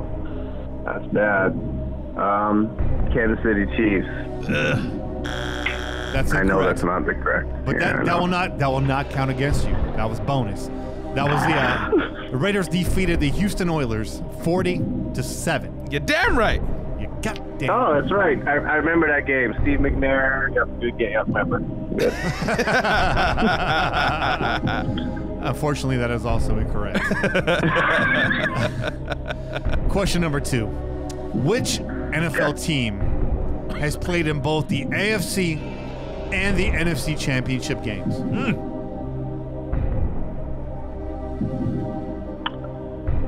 Okay, I got a couple in my mind. Okay, AFC and NFC.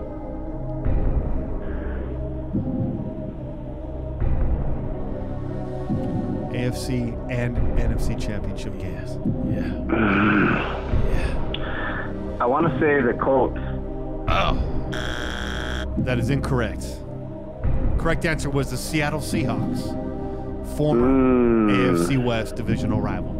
That's right. They were in our division. That's it. Ricky Waters. Oh my God, I should know that. Yep. Failure. All right, keep going. All right. 0 for 2 so far. It's all right. You're going to get back on here. This one's from Che. Oh. Named after a celebratory jester. This 90s R&B group's debut album went platinum, boosted by production from Teddy Riley on such singles as I Just Can't Handle It, I Can't Wait Another Minute, and I Like the Way, also known as The Kissing Game. You want to sing that one for him? I like. I do know that song. The beginning part of your... We got a little canceled out, but we're talking about, I think, a record or an album. Yeah, the name of the group, named after a celebratory jester. This 90s R&B group went platinum, aided by production from Teddy Riley. Holy hell, that's tough, man. Can I phone a friend? There's no calling. Sorry, there's no calling. There's no lifeline. I'm gonna have to take the I don't even have an answer to come up with. But I know when you say it's gonna make sense to me. But correct answer is high five. Congratulations to Sean Garcia on the YouTube chat. He got that correct. Yeah. Self-proclaimed Raiders and Steelers fan, Snoop Dogg, finished fifth. He finished fifth on the Billboard's Top 100 R&B and rap chart in 2005. Okay. You were in high school. With this hit single. Man, I want to hum the beat right now, dog. 2005? That's it. 2005. Snoop Dogg. Hit single. Top 5. There's other people on the track, right? There is. You're talking about. This is a collaboration. Okay. I know the song. Wait, I could be wrong. Don't second guess yourself, man. Go strong. I'll give you a hint. It was produced. I think I was going too young when I was originally thinking about it, but now I'm thinking 2005. Produced by the Neptunes. Produced by the Neptunes. Okay. Okay, I got it. It's Beautiful. Snoop Dogg, Pharrell, and someone else.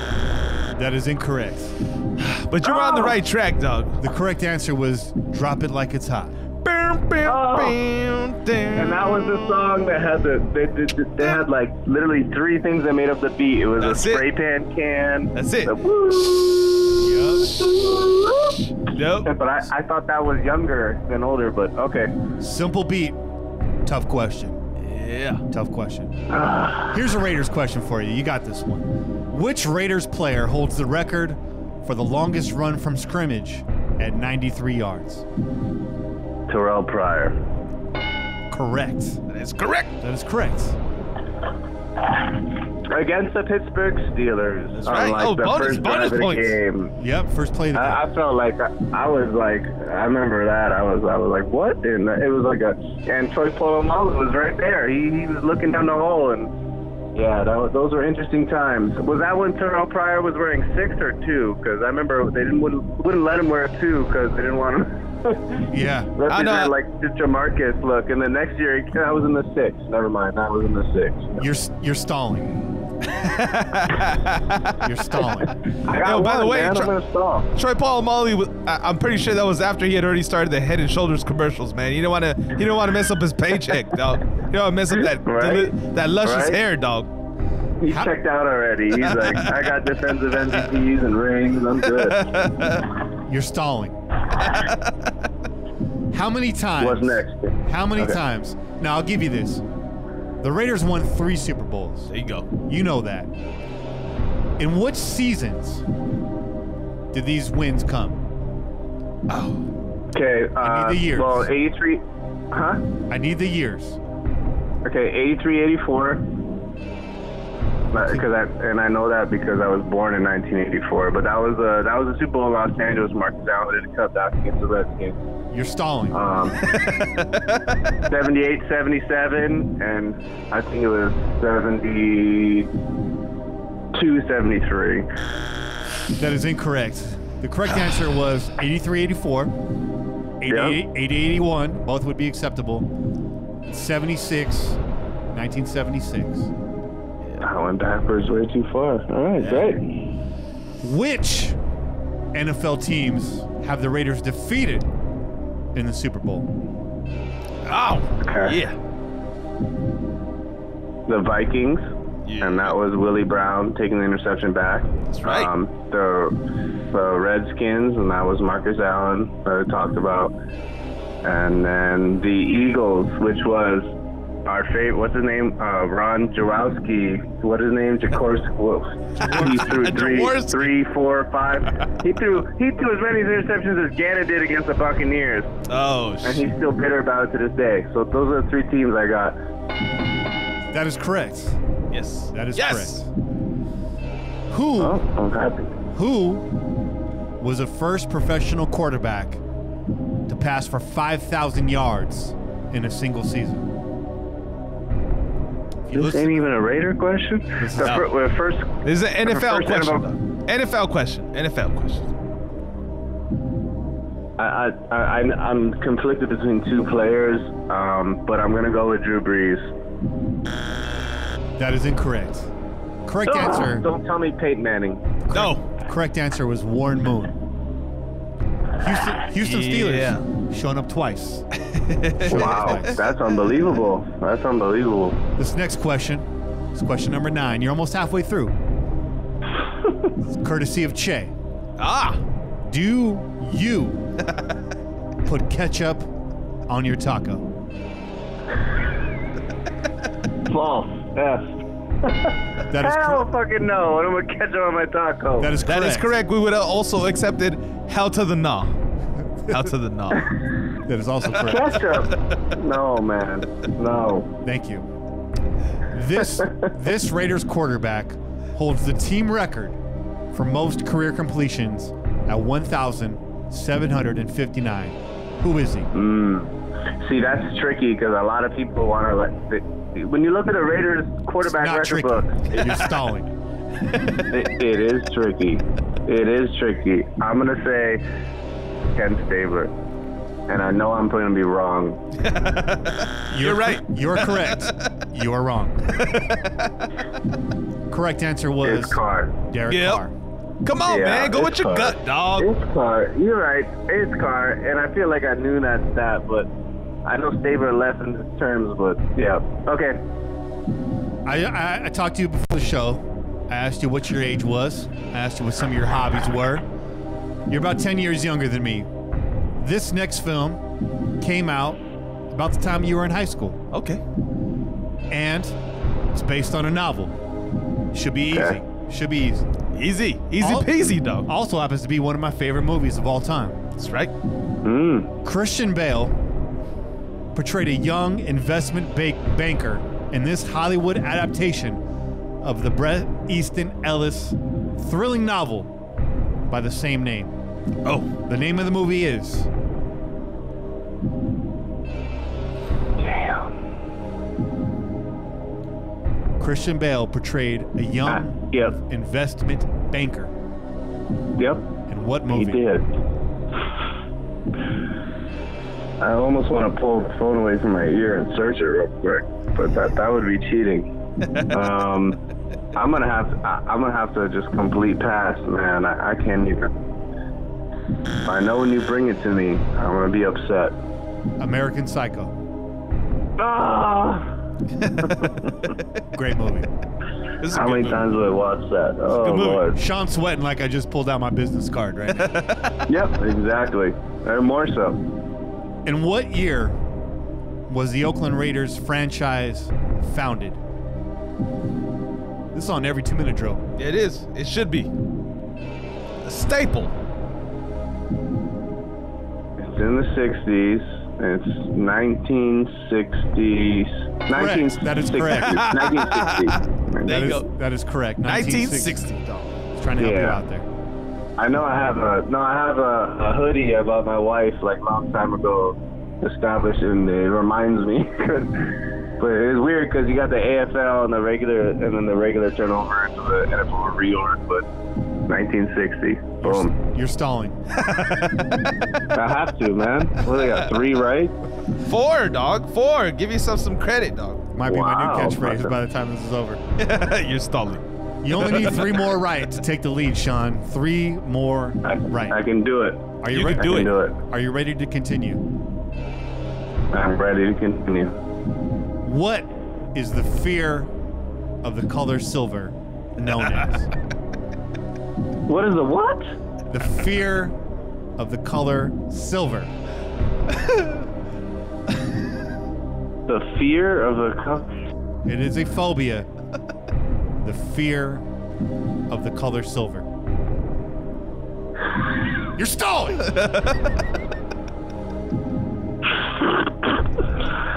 Damn. Fuck you guys. The fear of the color silver. Silver and black. Silver and black attack. What Just is, the what fear is- of silver, dog. Just silver, dog. Don't complicate it by throwing black in there. Just silver. The correct answer is chromophobia. Chromophobia. Oh my lord, jeez. That was on the show I couldn't last. even spell that word. All right. That was on the show last week, by the way. Raiders. Disappointed, Sean. You didn't listen last week. He's got this one. He's got this one. Yeah. Raiders kicker Sebastian Janikowski holds the record for the longest field goal. How far did he boot it? 63 yards in Denver. Yeah. Absolutely correct. Mm. You are now tied for the lead. And we got 5 questions left, though. Got 5 to go. You should feel good right I'm now. ready. You should feel good. I'm ready. You don't sound ready. I'm ready. Now you sound Quiet, ready. focused. Name the I'm only. like Sebastian Janik. Oh, go ahead. Go ahead. No, sorry. go ahead. Keep stalling. I was gonna say I'm like Sebastian Janikowski when he attempted that 73-yarder before halftime. That's how I feel. Okay. You're focused. You're focused. I'm gonna make everything. I like it. In other words, he's saying my head coach is a joke right now. I'm gonna do it, and it's gonna be returned for a touchdown. All right, these next 2 questions are right in your wheelhouse. You can take a commanding lead in the 2-minute drill. Oh, yeah. Name the only U.S. state whose land area is still growing. The only U.S. state that continues to grow. Hawaii. Yeah, boy. God damn it. That's right. Did you guys grasp that question for me? Yeah. Yes. We did. Yes. Absolutely. Right in your wheelhouse. Motherfucker, we have them. Yeah, the land is growing, man. Hey, can you tell me why? Bonus. I'm not Bill Nye the Science Guy, but there's some evil magna below the surface There you go. that's spewing up. That is exactly correct. That is correct. Name the 8 major populated islands in the state of Hawaii. 8 Okay. major islands. Oh, huh? The major islands, I get it. Oahu, Kauai, Maui, Niihau, Molokai, Hawaii. I don't even know what I already said. I believe he had Hawaii, Oahu, Maui, Molokai, Lanai, Lanai, Niuahu. and that's how much? 5? Hawaii, 6. He's got Kauai. 7. You're Kauai. Kohalave, You got it. That's it, dog. Niihau. You got it, dog. Koa, whatever the fuck you just said. You got it right. What? You guys know what they call the 9th island out here, right? No. What's it called? Chela. Chelas. Las Vegas. Las Vegas? Yeah, because that's the #1 destination for locals out here. Everyone goes. Las Vegas is called the 9th island out here. Oh shit. Okay. That's okay. cool. That's dope. right. That's you dope. Can ask the next. You can ask the next motherfucker that comes in here trying to break my record. That question. That's what's up. That's what's up. I will accept 2 answers. 2 answers for this next question. Here we go. Okay. Where or what stadium, what city or what stadium did the Raiders play their first season? The name of the stadium? Oh. In their first season, though. Their first season. Inaugural season, if you will. That is brutal, and I feel like once I know this, Okay, first season. Is he stalling? No, I think he's thinking. That was so it was obviously in the 60s. So they were obviously displaced in the 60s in the Bay Area. So I'm going to have to go with, when I say this, I know I'm going to be wrong. I'm just saying Candlestick Park. Oh. That is incorrect. You could have gone with the city, though. You could have gone with the city and you would have been right. You would have been right. It is Kezar Stadium. In San Francisco. Dog. Very small. If you ever get a chance, Kezar Stadium's located at the mouth of Golden Gate Park right there in Haight-Ashbury. Very small stadium. Good parking over there, by the way. There's a lot of parking in that area. If you're looking for some good parking in the Haight area. You're going to like this question, Che. Right. You're not, Sean. But you're in middle school, so you might have been watching this. This claymation-based sitcom created by Eddie Murphy ended after just 3 seasons on the air. But it was fucking amazing. This claymation-based sitcom created by Eddie Murphy, scored by George Clinton. You're damn right. Ended after just 3 seasons on the air.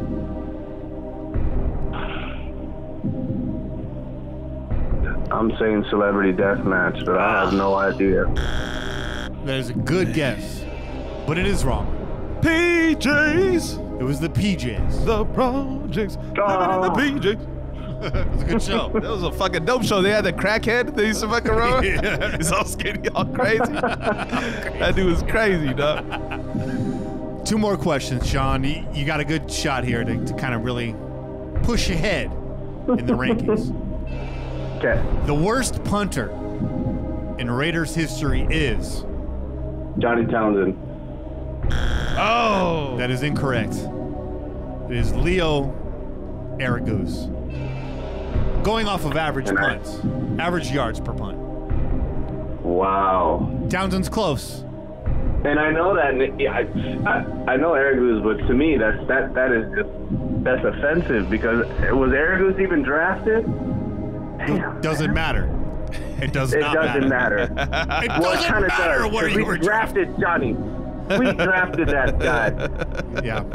All right. But it was close, he's though, dog. A Jaguars cheerleader. Oh, Townsend's a close second, dog. He's a close second. Close second. Hey, in 1 more year, you might be right. Oh, fuck that. Get out of Townsend. There you go. Last question. Final question. Who holds the record for the longest punt in Raiders history? Bonus points if you can tell me how long it was. Okay, I know it's not Marquette King. It's Shane Leckler. Correct. Yes. And I want to say, I almost remember the game, but I'm going to say it was 83 yards. How many yards? 79. 79? Incorrect. 83 was my first guess, man. I don't know. It was a roll. Good news is it was Shane Leckler. The yardage sure. was 80. The yardage was 80. It was 80. It was against the Houston Texans, right? If I'm wrong, the team you ended up playing for. I don't know. You are correct. And you got 1, 4, 5, 6, 7. Sean got 8 correct. Ocho. Oh! Your boy did it. He believed in himself and he did it, dog. Sean, congratulations. He did it, dog. Previous record was 6. You've pushed it to 8. I'm proud of you, dog. Not too shabby. You rep us well, man. You rep us well. I'm partying. I'm going out tonight. I'm partying. Right. I'm opening up a tab, man. Drink it up, dog. You got most of the Raiders questions right. You got all the Hawaii questions right. Yeah. You got none of the questions from your era right. No. But where it counts. Not even close. Where it counts, where you stay at and who you root for, where it counts. That's right. You got it right. That's right. Absolutely. Absolutely. Sean Garcia wants me to give you a bonus point from Houston. Sorry, Sean. That is incorrect. That is incorrect. Hey, man. That's fair. I guess it's fair. It's all good. I don't need the bonus point. If I beat Ray and Austin, I'm happy, man. Be happy. I'm going to let them know on Twitter. I may have to send out a tweet. There you go. Where you at? I got that eight, say, I ain't got no blue check like Austin, but I beat him by 2 questions. That's it. This might get you that check. You might get that check, dog. Yeah, for the record, we have no check either. We got 0 checks. 0 checks. I don't think I'll ever get one of those. I don't know. Don't hold back. Don't hold back. Sean, as always, man, it was tremendous having you on. We got to do this more often. Sean's like one of our best guests, I think. Hell yeah. I feel like. And I'm not just being biased because he's a part of our network. He's a part of our network because he was one of our best guests. That's right. That's a part of it. That's right. That's the reason why. Sean, you guys are far too kind, man. Thank you. I'm just like blown away. You guys are doing an incredible job with your show, and I look at the interactions you get. I don't know if you see me, but I log in on YouTube, and I be blasting comments under some of the podcasts, and I'm just excited to see what you guys are doing, and everybody on the Umbrella of the network, and, it's just fun, man. We're in the off season. I just want to see people, lift up and still engage with one another. We can't let the off season just put us down in the dirt. And there's a lot to look forward to and a lot to talk about, positive or negative. But I'm gonna get in my book, man. I'm gonna get in my bag. A 2-minute drill. And next time if I ever do a 2-minute drill with you, I guarantee I'm gonna get more than 10. There you go. Ooh. I like it.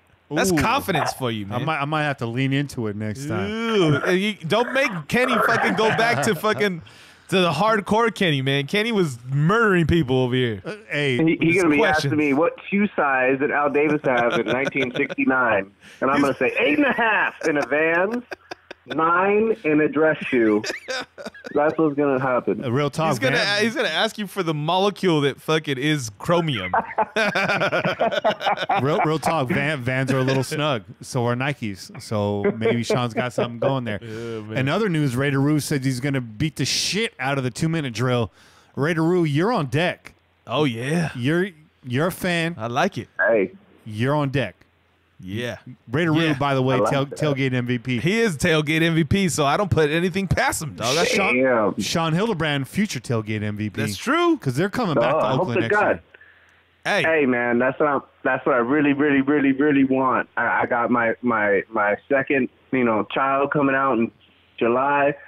My sister gets married in September. I'll be out in Southern California. But after that, man, I really, really, really want to be out there in Oakland. I really hope it happens like that. I want to be under you guys' expensive pop-up tent with your logo graphic. Wait a minute. All your shit. I'll be buying mad food and drinks, man. That's what I'll bring to the table. That's what's up. Wait a minute. I'm getting a vision from the future. Getting a vision here. Uh-oh. Getting a vision. The entire Crow's Nest network will assemble next year in Oakland.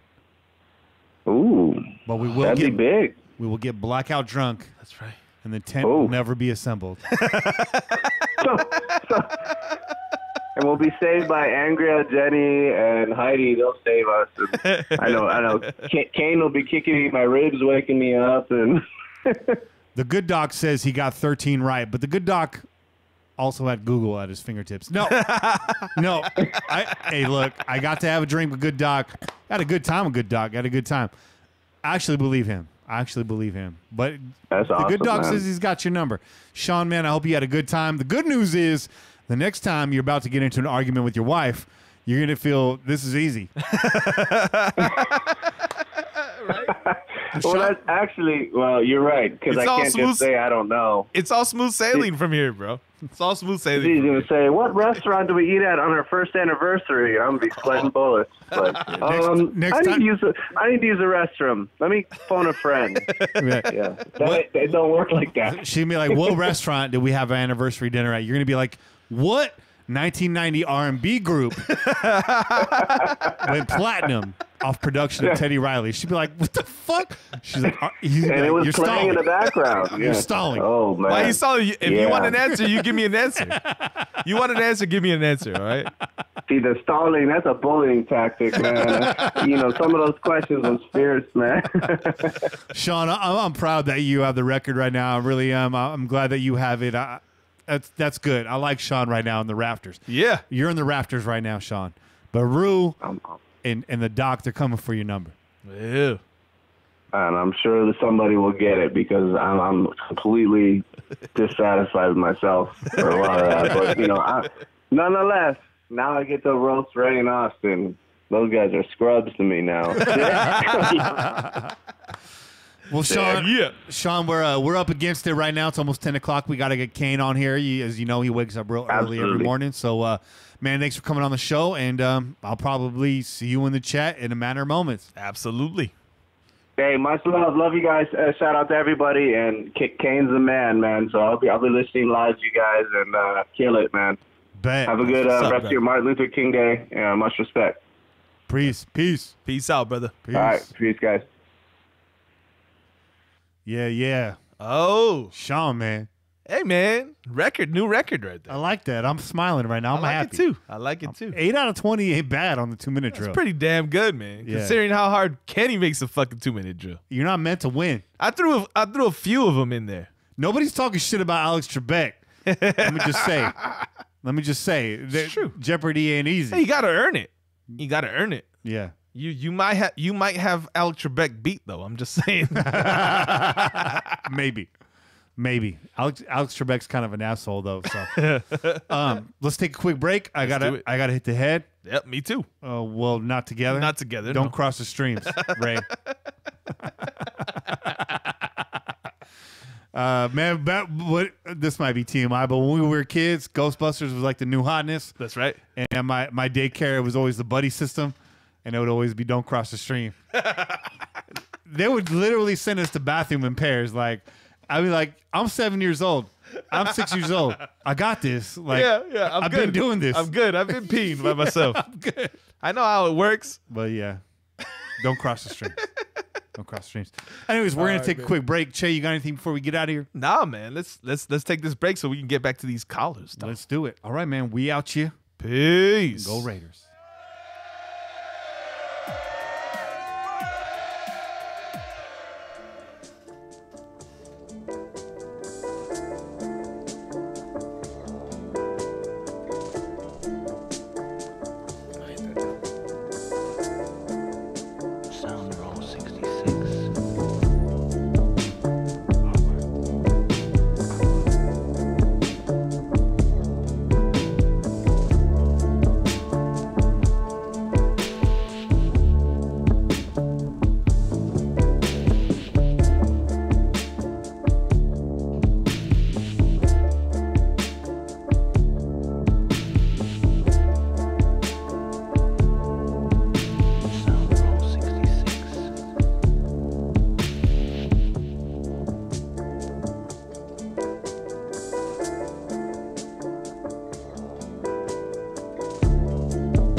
Yo. Is Bobby Sabi Bobby Wasabi's not out. Bobby, you can't be out already, man. You're the road dog, man. You got to hang in there. I was concerned when you dipped out so early.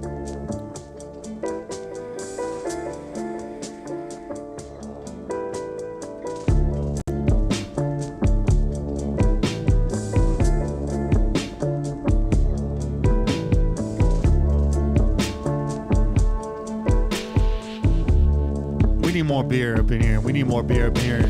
We drank the coffee. Todos los podcasts empieza con café. Y después, chelas. Y más chelas. Y más chelas. That's right. Y más chelas. Más chelas. Muchas chelas.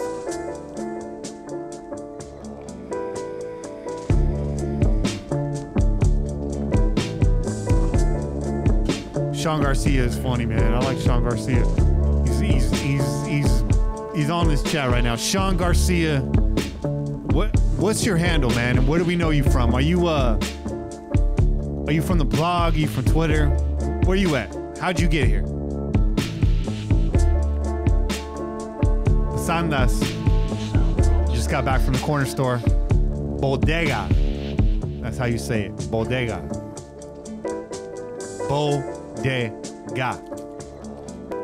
Yeah. Black ass. Hey, black ass. Borrow one on that 805.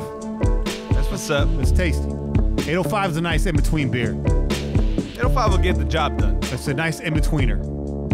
I happen to like it because it's easy to drink. It's got a little bit of bite on it. A little bit of bite. A little tiny bit of bite. Tiny. But it's refreshing at the same time. Sean Garcia says it's a mystery. It's a mystery. Okay, I see you. Oh yeah, Pasanda says Pete.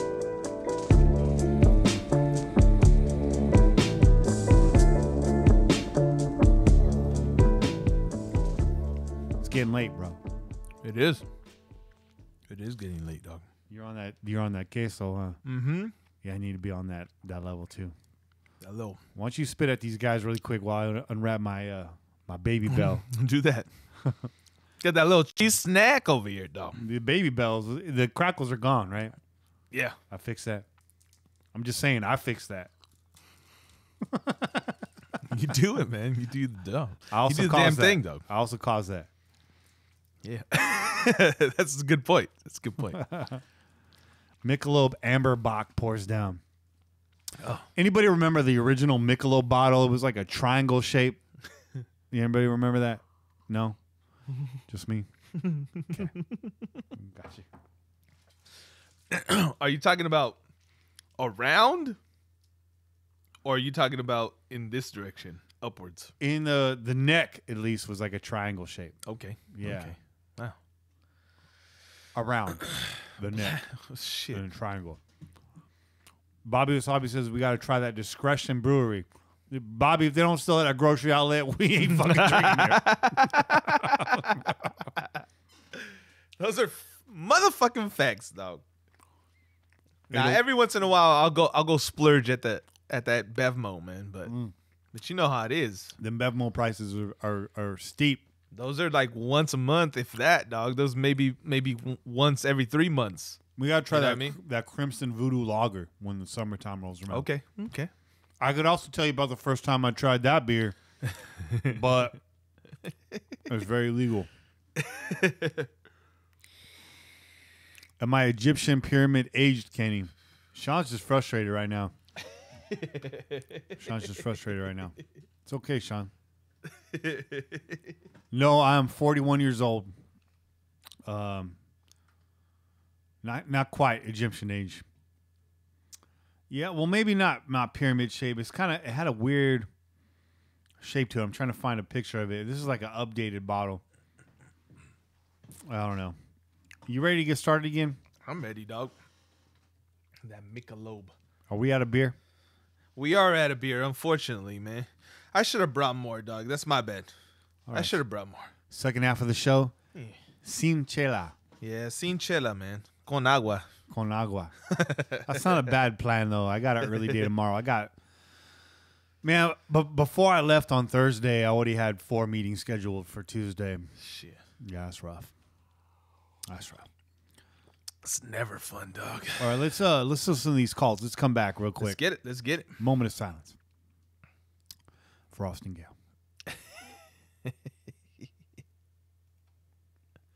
And we're back on the pirate ship, back on the high seas, back in open water. It's time to listen to your calls, and can't go wrong with calling the Pillaging Podcast. No. Just to set the table on that, 408 909 PJ FF. I believe that's 7533. Let's check it out. First caller calling from the 719. I don't know where that's at. Oh, it says here it's Colorado. Let's go. Okay. Hey, Pillagers. This is Hardcore Raider calling from Colorado. Love the show. Listen to you guys all the time. Just got done listening to your last show talking about the draft and needs for the draft and offensive line. And, you know, as much as I hate to swallow the pill and as much as I love Josh Allen, you know, I think you guys are right that we need to protect Derek Carr. No matter if it was Derek Carr or Tom Brady, if you can't protect him, I mean, you aren't going to be able to do anything. However, drafting the guy at 4 is a little steep. So, like, how do we make this work? My number one team I hate is the Broncos and then the Chiefs. But, I mean, I can't stand the Broncos. Agreed. However, and I actually flew out to Cali. I was at that Bronco game. The game was amazing. Got to slap hands with Derek Carr. Got a picture with Mark Davis. It was pretty electric there. But anyways, why? He said slap hands like he was hanging out with the fucking water boy, Doug. I took a picture. I took a picture of Mark Davis dodging Kane's question at Ricky's. Now, he didn't dodge it. He answered it. I still took a picture. You know, Von Miller after the game, he had said, kind of give a shout out to Raider Nation and said it's like me against the world mentality, and you know that's what you want. That's the way football's meant to be played. And if you just look at the chemistry with him and Carr, and you know from Pro Bowls to you know the mic'd up session, I mean they have a chemistry. And in my opinion, I mean Von Miller is, you know, if you look at his character and who he is and how he plays, like that is a definition of what I think of as a Raider. Now, to get Von Miller, it'd be a pretty steep price tag. I do think that Von Miller will play for the Raiders at some point in time in his career. Hopefully, maybe we can get something done this year. So it's going to sound crazy and absurd, and you know we have to give up probably quite a bit, and it's like sleeping with the enemy. So it really hurts me to even talk about it. But what if we traded our 4th pick to the Broncos? We get number 10. They get 4. Casey Keenum's not cutting it for them. He's maybe got a year or two, you know, in that system, and he's going to be out the door. They need a quarterback. So we give them our 4 pick. We get the 10th pick. We get Von Miller. The Raiders get Von Miller, and Von Miller becomes a Raider, and we give him maybe a 3rd or 4th round pick. I don't think we should give him a 2nd, but, you know, and it might hurt us down the road, but all I know is we'd be able to get our offensive linemen. We'd still be able to get a defensive end like Von Miller, and it would come at a steep price, and it's like against everything of being a Raider, but at the end of it, I mean, Von Miller's a Raider, and he needs to wear the silver and black, and that would be an awesome addition to our team and the future in our organization. Tell me what you guys think. Thanks. Bye. Giving up the 4th for a 10th and getting Von Miller in return. What do you think, Che? I don't know, man. He's 29 years old. 29 years old. So he's still got a little left. He's still got a little left. Is it likely? Is it likely? I'm gonna be on the side of no, that it's likely. The Denver Broncos are trading within the division on draft day to give up their premier pass rusher. Yeah. Probably not. All those things. Would you be mad? I don't know, man. You know, that's debatable because obviously we know what Von's he's produced. You know, he gets after the quarterback, dog. But there's also been seasons where I mean, he doesn't necessarily change things for the team. Like, he's got to have like a good group around him. You know what I mean? Like, it's not like he's gonna just one man show it. You know what I mean? So he's not that good as far as he's not a Mac, dog. He's not he's not Khalil that's gonna be able to be aggressive on the run stop. Yeah, exactly. He's a premier pass rusher.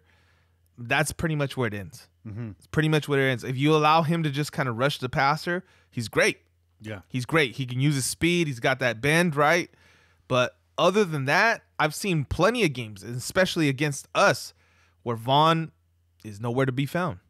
And so that's the one thing that I'd be concerned about, like, because it really comes down to who else do we have to aid him, right, on that line. So obviously we got the young bucks in the center right now, and maybe Key makes that next step or whatever, and then possibly we still draft a defensive end. Maybe that we get lucky, something like that. Yeah. But I don't know. There's a lot of other things that still need to happen, and at the same time, it makes you say, like, well, why not just start fresh with a young buck?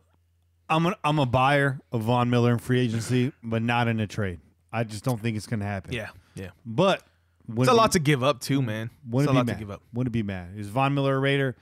Only when he's wearing a black jersey. That's it. That's right. What up, Kenny, Shay, Bobby, anyone else that's on? It's WAP. Nito for a bit. Once the season's over, I get off Twitter and face and all that other bullshit. Just don't got time for it. I don't really care. People have bad takes every day, and I'm just tired of reading them. Get overly sensitive when the WAP says something overly sarcastic or offensive. I just don't have time for it. Agreed. Stop. Time for it. Hope you guys are doing well. I'm just working my ass off, Kunta Kinte style, trying to make that ends meet. Hope you guys are doing well.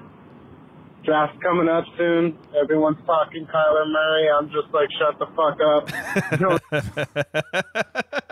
Accurate. Waffle, man. Pulls no punches, though. No punches or pulls no punches. None.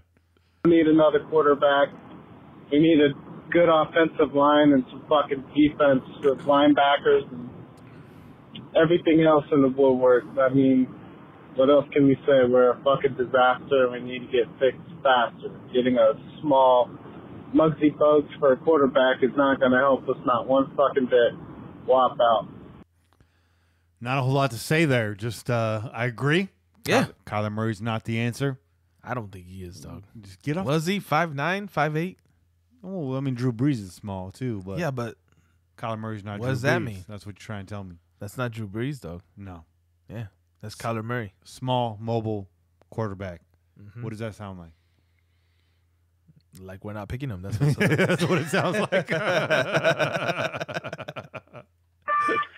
What's up, Pillagers? This is Pete. Hope everybody's enjoying this beautiful Sunday afternoon. All right, guys, I know last week episode was called Horse Beatings, and I got something else I want to add to that, which is more because I see a lot of negativity lately. You know, like whether it be blog posts, whether it be Bleacher Report grading us with a D in a draft. I don't know if you guys saw that, but here's my deal, y'all. Let's ask ourselves this question. How many rebuilds have we been through in the past 15 years? Next question. How many times have we gone to a rebuild with an... What was that for? How many rebuilds have we been through in the past 15 years? Was that what he said? 10 years? 2 years? I don't know. It doesn't matter.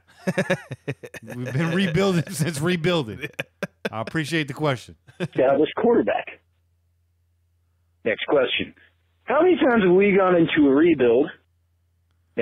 How many times have we gone into a rebuild with an established quarterback? Never. Ever. Who goes into a rebuild with an established quarterback? Not many people. Never. Right. How long have we had an established quarterback? When's the last established quarterback we've had? Right. No, I'm not really asking you. What's the last?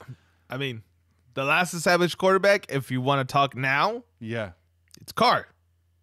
Carr's the only established quarterback that we've had that's undergoing this, right? But before that, Rich Gannon. Gannon. And we established him during a rebuild. Mm-hmm.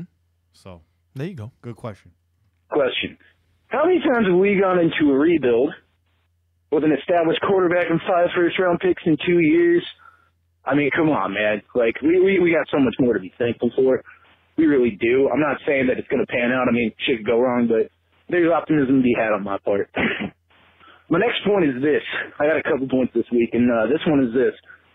Mikey Rader made a video, shout out Mikey Rader, video post earlier this week about someone who wrote a blog on SB Nation about a mega trade that could go down between the Oakland Raiders and the Minnesota Vikings. And Let me stop you right there. Because I like where you're going with this. I think we're on the same page, Pete. It's not going to happen. Basically I didn't look into it too hard, but they would send us a bunch of players and like we'd give up 2 picks. I didn't look into it like I said, but what I saw from it is we got to brace ourselves, man, before the draft because there's going to be a lot of shit like this coming up. Yep. A lot of it. We're going to see blog posts. We're going to see people saying, oh, no, they should trade for this. They should trade for that. There's going to be a lot of people trying to break up our draft, and it's starting to happen already. Got a couple months to hold strong, but we'll see. And my next one is my conspiracy thing, like how I called in last week. Hold on. I'm glad he brought that up because he mentioned it already. That's what last week's episode was all about, right? Shut down the clickbait. We're not trading Carr. No mega trades. No 3-way trades. We're pat at quarterback. We're standing pat at quarterback. That's it. So we agree. And I said we might hire a head coach for a front office position is what I was talking about. That is what I said last week. And what I would add to that is it might be a coach who's just tired of fucking coaching. He just says, fuck it, like, can I come work for you guys? You never know. But my next one is this. And I realized this. I don't know if you guys knew this, but I guess before we hired Mike Mayock, we were thinking about hiring Steve Keim of the Arizona Cardinals, the general manager. And it was said that he was going to come over to us if, in fact, they hired Mike McCarthy and gave him the front office duties. So what's weird, what I go to with this is the Cardinals have the first pick in the draft. I think what I've heard is that John and Steve Keim are cool. Who knows? Maybe. If there's a guy that we want really freaking bad, and the Cardinals want an extra pick, somewhere, somehow, I could see it switching from 1 to 4. Man, you never know. Maybe they want the O-lineman, and they think that they can get him at 4, and they just want an extra 3rd, 4th round pick. Just throwing that out there, fellas. Anyways, have a good one. I'm going to grill some ribs and ignore this fucking game. Because I don't care who wins. Go. You're going to go grill some ribs and fuck the game. And ignore the fucking game. It's a solid plan. That's excellent plan, actually. That's a good point, though. Will the Cardinals trade back to get an offensive lineman and shoot the Raiders up to number 1? I wouldn't be mad at that at all. We'd have our a smorgasbord of picks in front of us, all the players on the board. The Cardinals are in the middle of an offensive line rebuild. That is true. I'm not sure what the question was exactly. Would we be good with that? Is that likely? I think anything is likely at the top of that board as long as it means we're not giving up additional picks. Right. I could see us trading picks to move up and getting more in return. I don't see us trading another 3rd rounder this year or anything like that for a player in lieu of a draft pick there at the top 5. So could that happen? It could very well happen. Yeah. I wouldn't be mad at that. It's possible, man. Yeah. Get that DE from Clemson. Be sitting real nice. Mm-hmm. Maybe pick up an extra 2nd, extra 3rd. Get that 3rd rounder back that we gave up last year. You know what I mean? What do you think of that call? I think it's good, man. I think it's good. He brings up some great points, right? Talking about the rebuild. How many times have we done it with an established quarterback? Yeah. Yeah. The greater point that you put out that the last that you can maybe say was Gannon, but Gannon didn't get established until he was with the Raiders. So can you actually say that? You can't really say that, right? This is the first time it's ever happened. So it could be worse, y'all. That's what the bottom line of the call is. We could be in a lot worse situations than we are right now.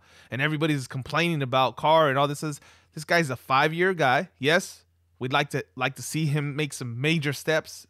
But if you surround him with the right people, I absolutely think that he can get it done, man.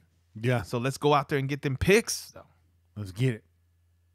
All right, this next call is coming from the 408. Oh. You already know. What's up, nation? It's Juice. It's Juice. What's up, Juice? I was supposed to get in touch with you yesterday about coming in studio. We didn't do a show yesterday, so I'm sorry I didn't get back to you. Yesterday was kind of wild for me until later at night. It kind of settled down, but we're here on a Monday. We'll get you in here soon, Juice. We also wanted to make sure we got all the technical difficulties. That's right. That's right. So we'll get you in here. It's nice. We're keeping your seat warm. Kenny Kane and my boy Che. Yeah. What's up, bloggers, pillagers, nation? Well, just got done watching the AFC game. The NFC game's about to start. I was kind of sort of pulling for the Saints, but now I'm the Rams fan all the way. Because in the AFC, those two teams, it's like picking between which one would I rather have, diarrhea or throwing up all day. Anyway, I'll catch you guys later. Go Raiders. I'd rather have diarrhea because I can catch up on my Twitter timeline. That's facts, right? Right? Those are facts. But I see what you're saying there, Juice. I mean, it's Rams versus Patriots now, so if you're going to root for anybody, got to have a rooting interest.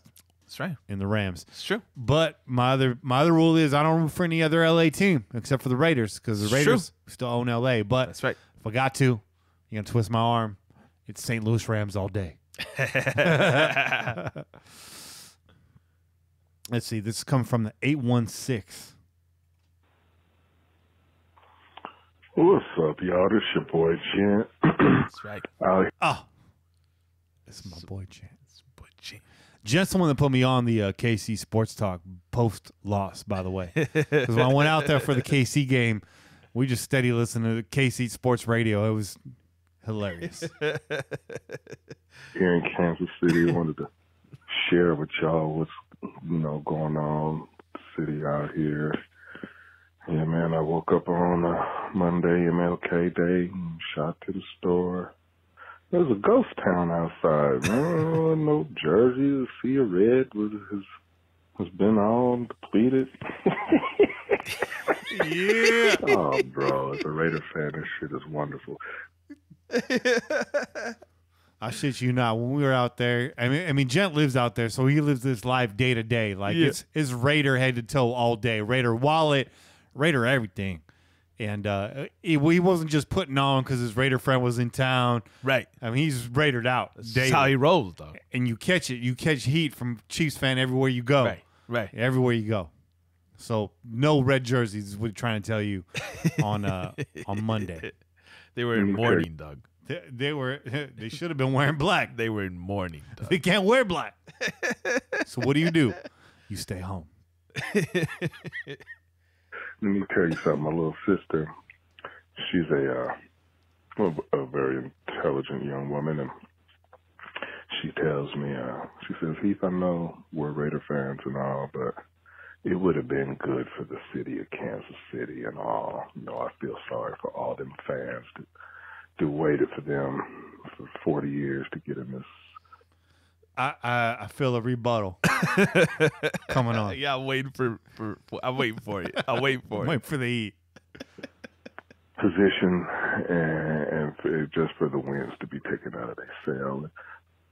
I looked at my little sister and I said, I understand where you're coming from. We've been living in this town for a little while. And, I got friends out in the community, but at the same time,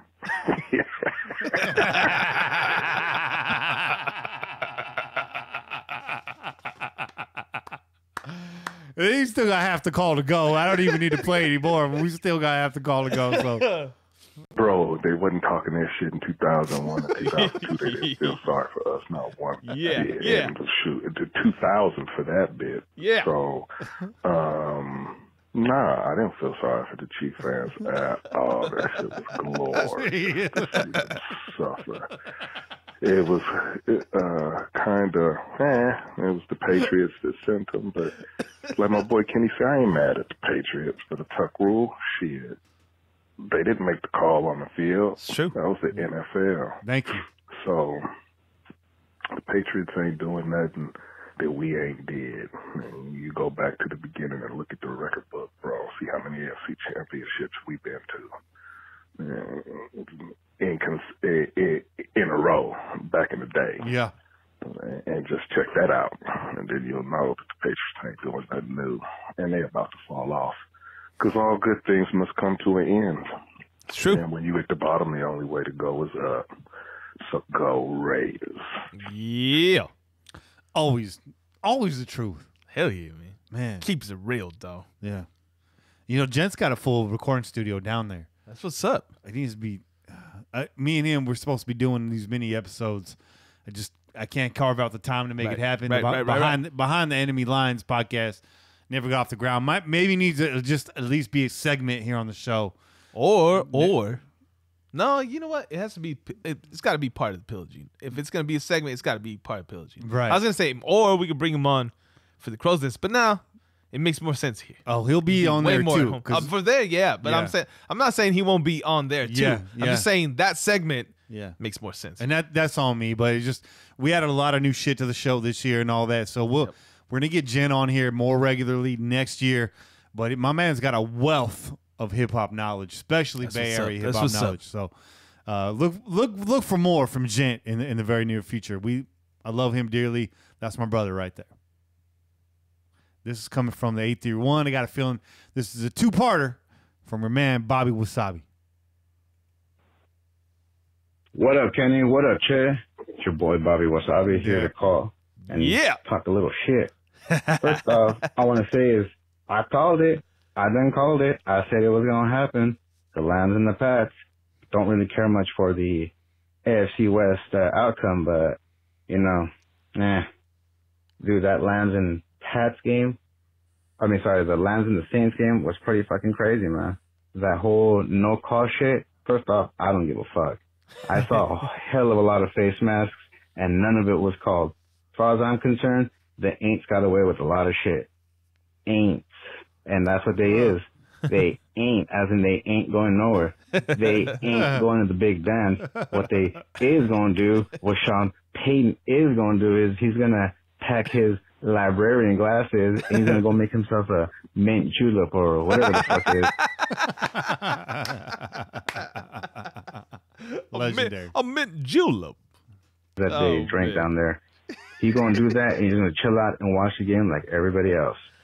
By the way, the mint julep is known for the Kentucky Derby, but I've never been in New Orleans, so I ain't gonna say he's wrong. It's the South, dog. It's the South, all right? I would say the Hurricane is more of a New Orleans drink. Oh, okay. But I digress, because I fucked with Bobby, and I'm interested to see where this is going. Yeah, me too. However, though, that Pats and Queefs game, that shit was fucking interesting as hell. It was pretty wild. Like I said, I was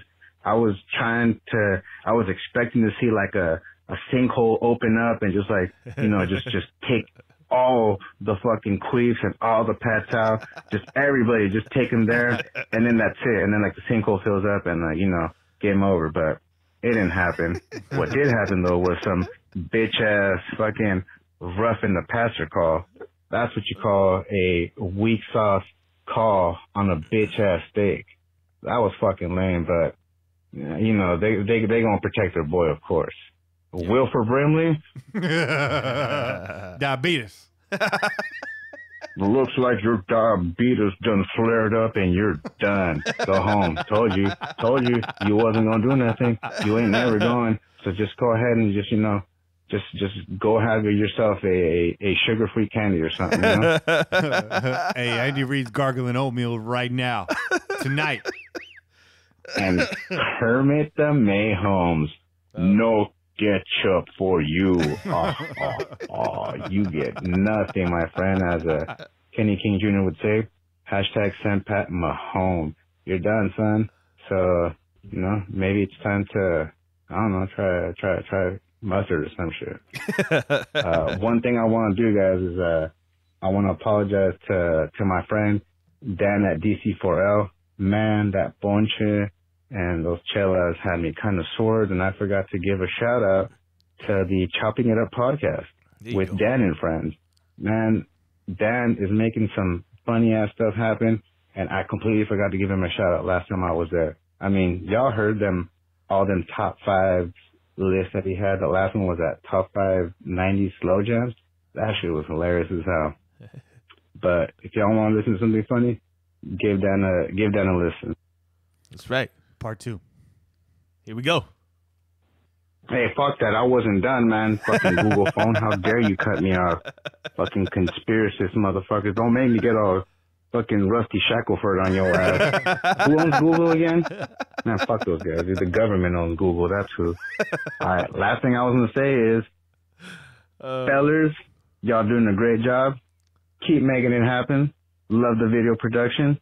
I'm going to get up out of here. Y'all make it happen. I'm going to twist the J and make torta de jamón like El Chavo del Ocho.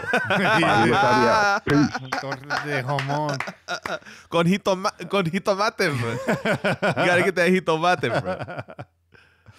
Yeah, solid calls, man. Solid calls this week. Bobby Wasabi, was great having you in studio last week. Sorry about the technical difficulties. You'll have to get back down here so your appearance can live on. But once that red light went on, Bobby was real quiet. I'm not calling you out, Bobby. Hey, he was feeling that bungeon, dog. Like he said, he forgot all about Dan's Chopping It Up podcast. He forgot the shout outs and shit. He was feeling that punch, and he let us know. He was like, I'm fucking warm right now. I'm feeling really warm right now. It got hot up in here real fast. That's what happens when you fuck around and put brandy in your damn punch. That was bourbon. Bourbon, that's right. That was right. Yeah, and it was hot bourbon. Something happens with liquor when you heat it up because that hit me hard and fast. It does. It does. It does hit you faster if you warm it up. So the punch was hot. We warmed that bitch up in the microwave. Yeah. And then we threw that fucking shot in there, heated up, and all of a sudden we were heating up, though. We was heating up fast. I was on fire. If you had known that ahead of time, I would have appreciated a heads up. But it's all good. My bad, dog. It's all good. We just take it as it comes, man. You know, it's just like, oh, this is a surprise, but it's nice. I was bent. I didn't show up to work the next day. The ponche was not the main reason. There was other reasons for that, but it was definitely, it was a contributor. It was a contributor. Yeah. What do you say we try to get Kane on the phone here? Let's do it, man. All right, let's take a short break. We'll come back with Raider Kane. That's right.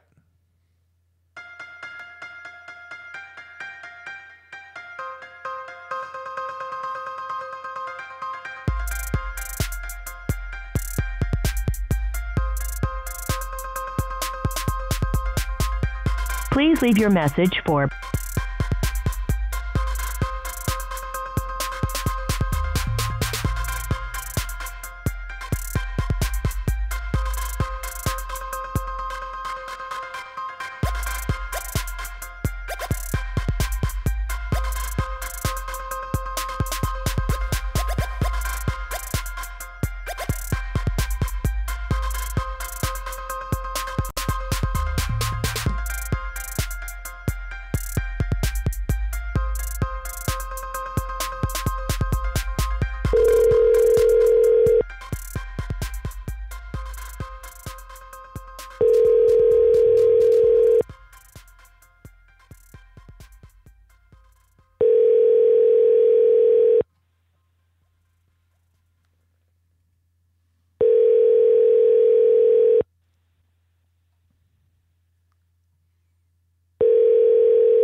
All is quiet in the Kane household right now. It is a bit late. It is a bit later than usual. It's about 10:30, so our boy might have crashed out. He's got a long day in the morning. I know he's traveling too. He's from out of town.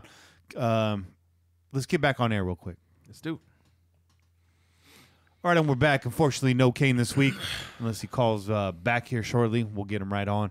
What I was saying here during the break is, Kane works early, man, real early. He was out there, and he works through any condition. He was working in the storms last week. Absolutely, yep. That storm was wild. It was crazy, dog. It hit Monday, but then it came back Wednesday with a vengeance. Oh, yeah.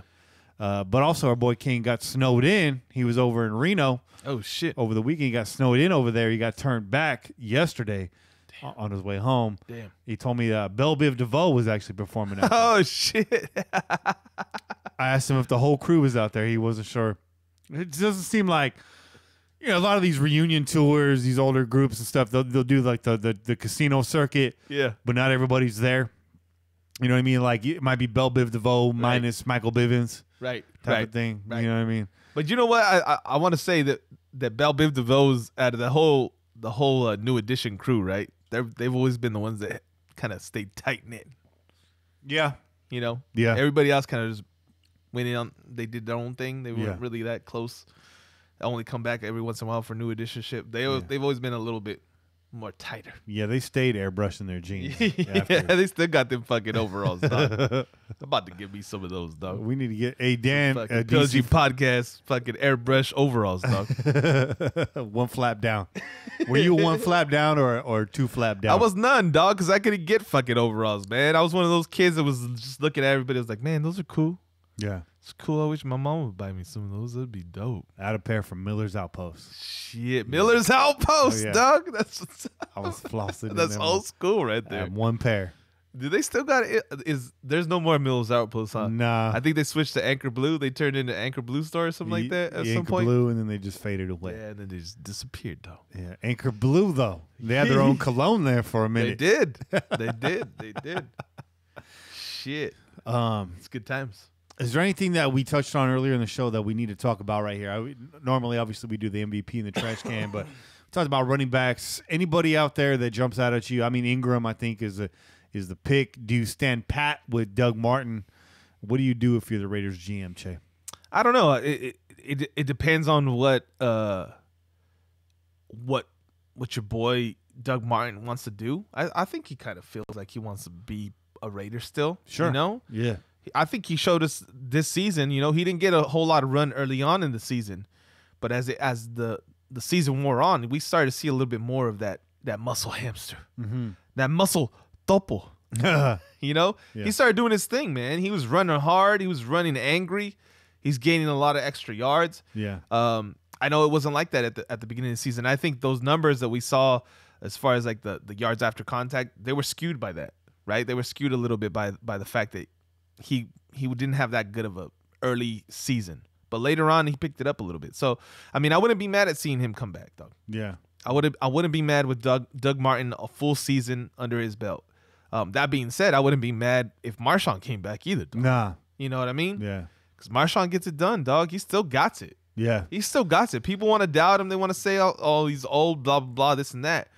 But if that cat decides that he wants to play, dude, there's nobody else you want on your team. Once again, it's on. Yeah, you gotta bring him back. So I think it's gonna be dependent on that, and all of that you already know. It all depends on whether or not we leave Oakland. Yeah, and that's still debatable. I said the Raiders go one more year with the vet running back, whether they bring back Marshawn, run with the topo con fuerza, or bring in a guy like Ingram, or even like I said, wild card there, Adrian Peterson. Like I said, not my choice, not your choice. No. But there's like but at the same time, the motherfucker did his damn thing this season. He did, dog. yeah, he came back with a vengeance, dog. Last season, saying. It was like that's it. Like that's the end of Adrian Peterson. He can't find his, yeah, he can't find his place anymore. He can't get it done like he used to. And then the Redskins signed him, and I'll tell you right now, like we did our fantasy football draft early on, the beginning of the season, and my cousin drafted him, and I was like, "What are you doing, dog? Why'd you draft that guy, dog? He's an old motherfucker, dog.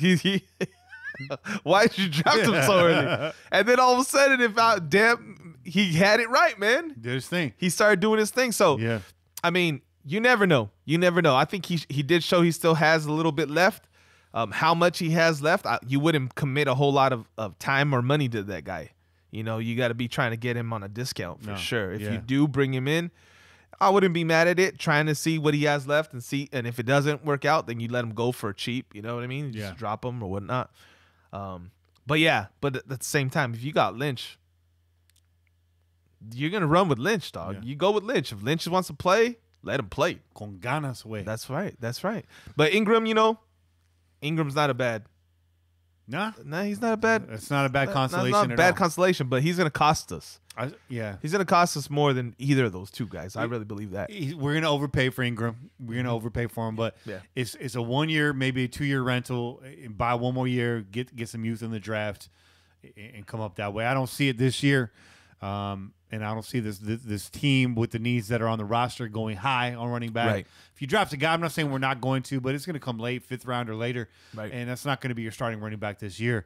Or again, Hall of Fame preseason running back Chris Warren III. A lot of you guys said 2019 Chris Warren. So I'm just waiting to see. I'm just gonna wait and see. Hey, I mean, the kid showed he could run the ball, man. I think the biggest thing that your boy Chucky had to say about him when everybody was giving him the Hall of Fame jacket already was he chuckled a little bit, and then he said, there's some other things he needs to get better at. Yeah. And I think that has a lot to do with picking up coverage, right? Pass blocking specifically. Mm-hmm. And if he's really in the books, then who knows? Who knows, man? Who knows? I'm not putting it out of possibility, the realm of possibility, right? Yeah. He's a big boy. He's young. And if he really wants it, who knows? Maybe he comes out next season. Maybe he's the world beater that everybody else has him pegged as. Yeah. I liked him in the preseason too. I wasn't giving him a gold jacket already, but, who knows? Yeah. It's possible, though. Jen just chimed in right now. Jan, what's up, Jan? I'm glad to see you on the chat right here. He said, hell no. Not a Raider. No. Yeah, and I'm with that, Jen. I'm with that. I'm just trying to think how is this organization thinking? Not how we think as Raider fans, but how does this organization think? I could see John going after a vet like AP. I'm just throwing it out there. Again, it was a hot take. I tagged it myself, hot take. Yeah. It's not something I agree with, but I wouldn't be shocked out of that list that we gave you at the top of the show. So we'll see what happens. Obviously, Ingram's on our list. He's on a lot of people's list right now. I also think Ingram, we're going to overpay. He's going to underperform. I just think it just smells that it's ripe for that, right? I don't know that he'll underperform, but we're going to overpay for sure. Definitely going to overpay. I think that the dude's got juice. He's still got juice. I mean, the season before this season, he was going tandem with Kamara, and he had a great season. They both had great seasons, great year, right? yeah. And then this season, he was hampered by the suspension. So we'll see what happens, dog. We'll see what happens. But don't underestimate the importance of running back in this system. I know a lot's been said during the Reggie year about how we undervalue the running back position, and that was a trend. It's starting to swing back the other way in the NFL, like it does, and we called that too. We said at the beginning of this year that we're going to start to see the reemergence of the running back in the NFL. And how did the Patriots beat the Chiefs? They ran the damn ball. That's what you do, man. And I called that too. I said they were going to run all over them. You got to run that shit up their ass. You got especially especially in December. That's right. All up in that ass. All up in that ass. So, I think that's what it is right now. The running back is king in John Gruden's system. So look for a little something to happen there. I don't know. There's, again, slim pickings. Did we roll the dice? I think you're right, Che. I think a lot of it hinges on Marshawn Lynch and where this team plays next year. So a lot of irons in the fire right now. A lot of different things going on.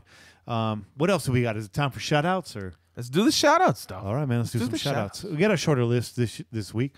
Shout out to Crappy Rum Sniff. Crappy Rum Sniff. That's actually backwards for Finsbury Park out there in the UK. Now, I learned a little bit. I had to look that up after, what was it, Hooker with the Penis last week? Someone said you need to read all the names after I said that. I don't know how we got there. That's on me, guys. That's not on Che. I was really out there. By the way, still not following Hooker with the Penis. But change your name, dog. If you are, hey, I'm not going to judge you if you want to follow Hooker with the Penis. But shout out to Finsbury Park out there in the UK. Shout out to Rico. Shout out Sean Riley, Willie. Shout out to The Line, Brad Weiss, Darren Kratos, Raiders 5337. Shout out to One Nation Streetwear, Fanwear, Kimberly Raider fan for life. Shout out to Raider 17, Real Deal Nico, Mark Lubinsky, Bishop 916 out in the Sacramento area, and shout out to Ryan McKenna. You guys, thanks for the follows. Appreciate all the support. We're out here. Yeah, that's right. That's right. You know what? I brought my phone and I was ready to do the IG shout-outs. I'm having issues with my charger, dog. I don't know what the hell's going on with it. Yeah. It's not charging the phone. Well, right it's now. a charger and it's December. Yeah, I mean, it's already January. Oh, shit. It's January. It's not getting the job done. That's for damn sure. It was working in November, right? It was working. Yeah. It was doing a pretty good job. Yeah, it ain't working no more. Putting up all kinds of stats and shit. I got an extra charger for you downstairs in case you ever need it, brother. That's what's up. That's what's up. But yeah, man, so it was a pretty good show this week, brother. Yeah, man. Pretty good show. It's always a great show, man. Shout out to Sean. Always have a good time, dog. Yeah, shout out to Kane. Visions of sugar plums dancing in your head right now. Now, hopefully you get the rest. I know we went a little late this week, Kane, and it's a week, it's a holiday, so everything's. What somebody said on Twitter that sleep be hitting you different when you get the next day off. It's true. And now when we got to work tomorrow. I know that sucks, dog. Getting off the air and trying to wind down is always a challenge for me. That's a big challenge, dog. Like, you want to just keep going. You're amped up after this. I'm ready to roll. Ready for number 2, man. Put another podcast on. Which is why that's exactly the right. Crow's Nest is coming. That's right. We're going to be really wired. So once we start, probably around March with the Crow's Nest podcast, look for the live stream time of the Pillaging Podcast to start a little bit earlier. Yeah. We may try to start 7 or 6, depending on what our schedule allows us to do. Sean, you can come back on. Sean's asking, can he come back on? He could come back on, just not right now. Got to let it breathe. You did well, man. You got 8 right. You're in the lead. Kane is a monster. But we will be starting a little bit earlier because we got to do 2 shows in one night. Yeah. Let's talk about how this idea started. First of all, last offseason, we got into a lot of off-topic discussion. Yeah. Which seemed to be pretty popular. It was. And continues to be. For some. Not everybody. Not everybody buys into it. No. But there's a lot of you out there that appreciate the off-topic stuff. And when we get off the air here and we do the editing, yeah, and then we have some chill time. We do. And that's when the real conversation starts. Yeah. And we were sitting there, we're thinking, we should be recording this too. Yeah. There's some funny shit that goes down. Very funny shit. There's some funny shit that goes down. Last night, about 3:30 in the morning, we were rolling. Yeah, we were ripping, ready. We were ripping, but we were on one, man. We were just 3:30 in the morning, dog. We're talking about that. We're out of our damn minds. Talking about that fire festival. those FEMA tents, bro. We're talking about doing the next Pillaging podcast. Yeah, we'll be at the fire festival. The Crow's Nest is gonna perform. It's gonna be out live at the fire festival next season. Dog. 2019 Fire Fest. Kenny and Shay coming at you hot. We're gonna be by ourselves. Broadcasting live from a FEMA tent. Look for the white tent, that dome tent. You know, eating them. It's gonna be good. Eating them cheese sandwiches out there, bro. Blink 182 hollered, bro. You want to redeem yourselves, though. By the way, subscriptions to the Crow's Nest podcast starting at $40,000. We're gonna have Prince join us on that show. Morris Day and the Time. It's gonna be lit. I'm gonna overpromise and undersell. Yeah. But shout out to everybody in the YouTube chat tonight. Chevy Raider, Bobby Wasabi, yeah, the Good Doc, Sean Grogan, 808 Raider in Paradise. That's Sean. Of course, the Big Gent, Mojo Raider, original Pillager right there. Juice, original Pillager right there. Everybody else that was in the chat tonight, we appreciate you guys. Raider Vegan, Sean Garcia, all the y'all. Pete up in that chat. Everybody doing it well, licking your lips like LL. Chill. Yeah. Anyways, that's it for this week's show. Tune in every week wherever podcasts are found. Call in and leave a message to be played on air at 408-909-PJFF. Download the official Pillaging app available for iOS and Android. Big shout out to DC4L Custom Tees. You already know where to get our gear. That's right. Please donate to the show. Find the donation link in all of our social media profiles. And be sure to listen to our sister podcast, Ladies of Darkness. And as always, keep the wind in your sails and the rub in your mug. And pillage on, Raider Nation. This has been a product of the Crow's Nest Podcast Network. That's right. I'm Kenny Stapler, joined as always by your boy Chet. And we out here. Peace. Go Raiders. Just win, baby.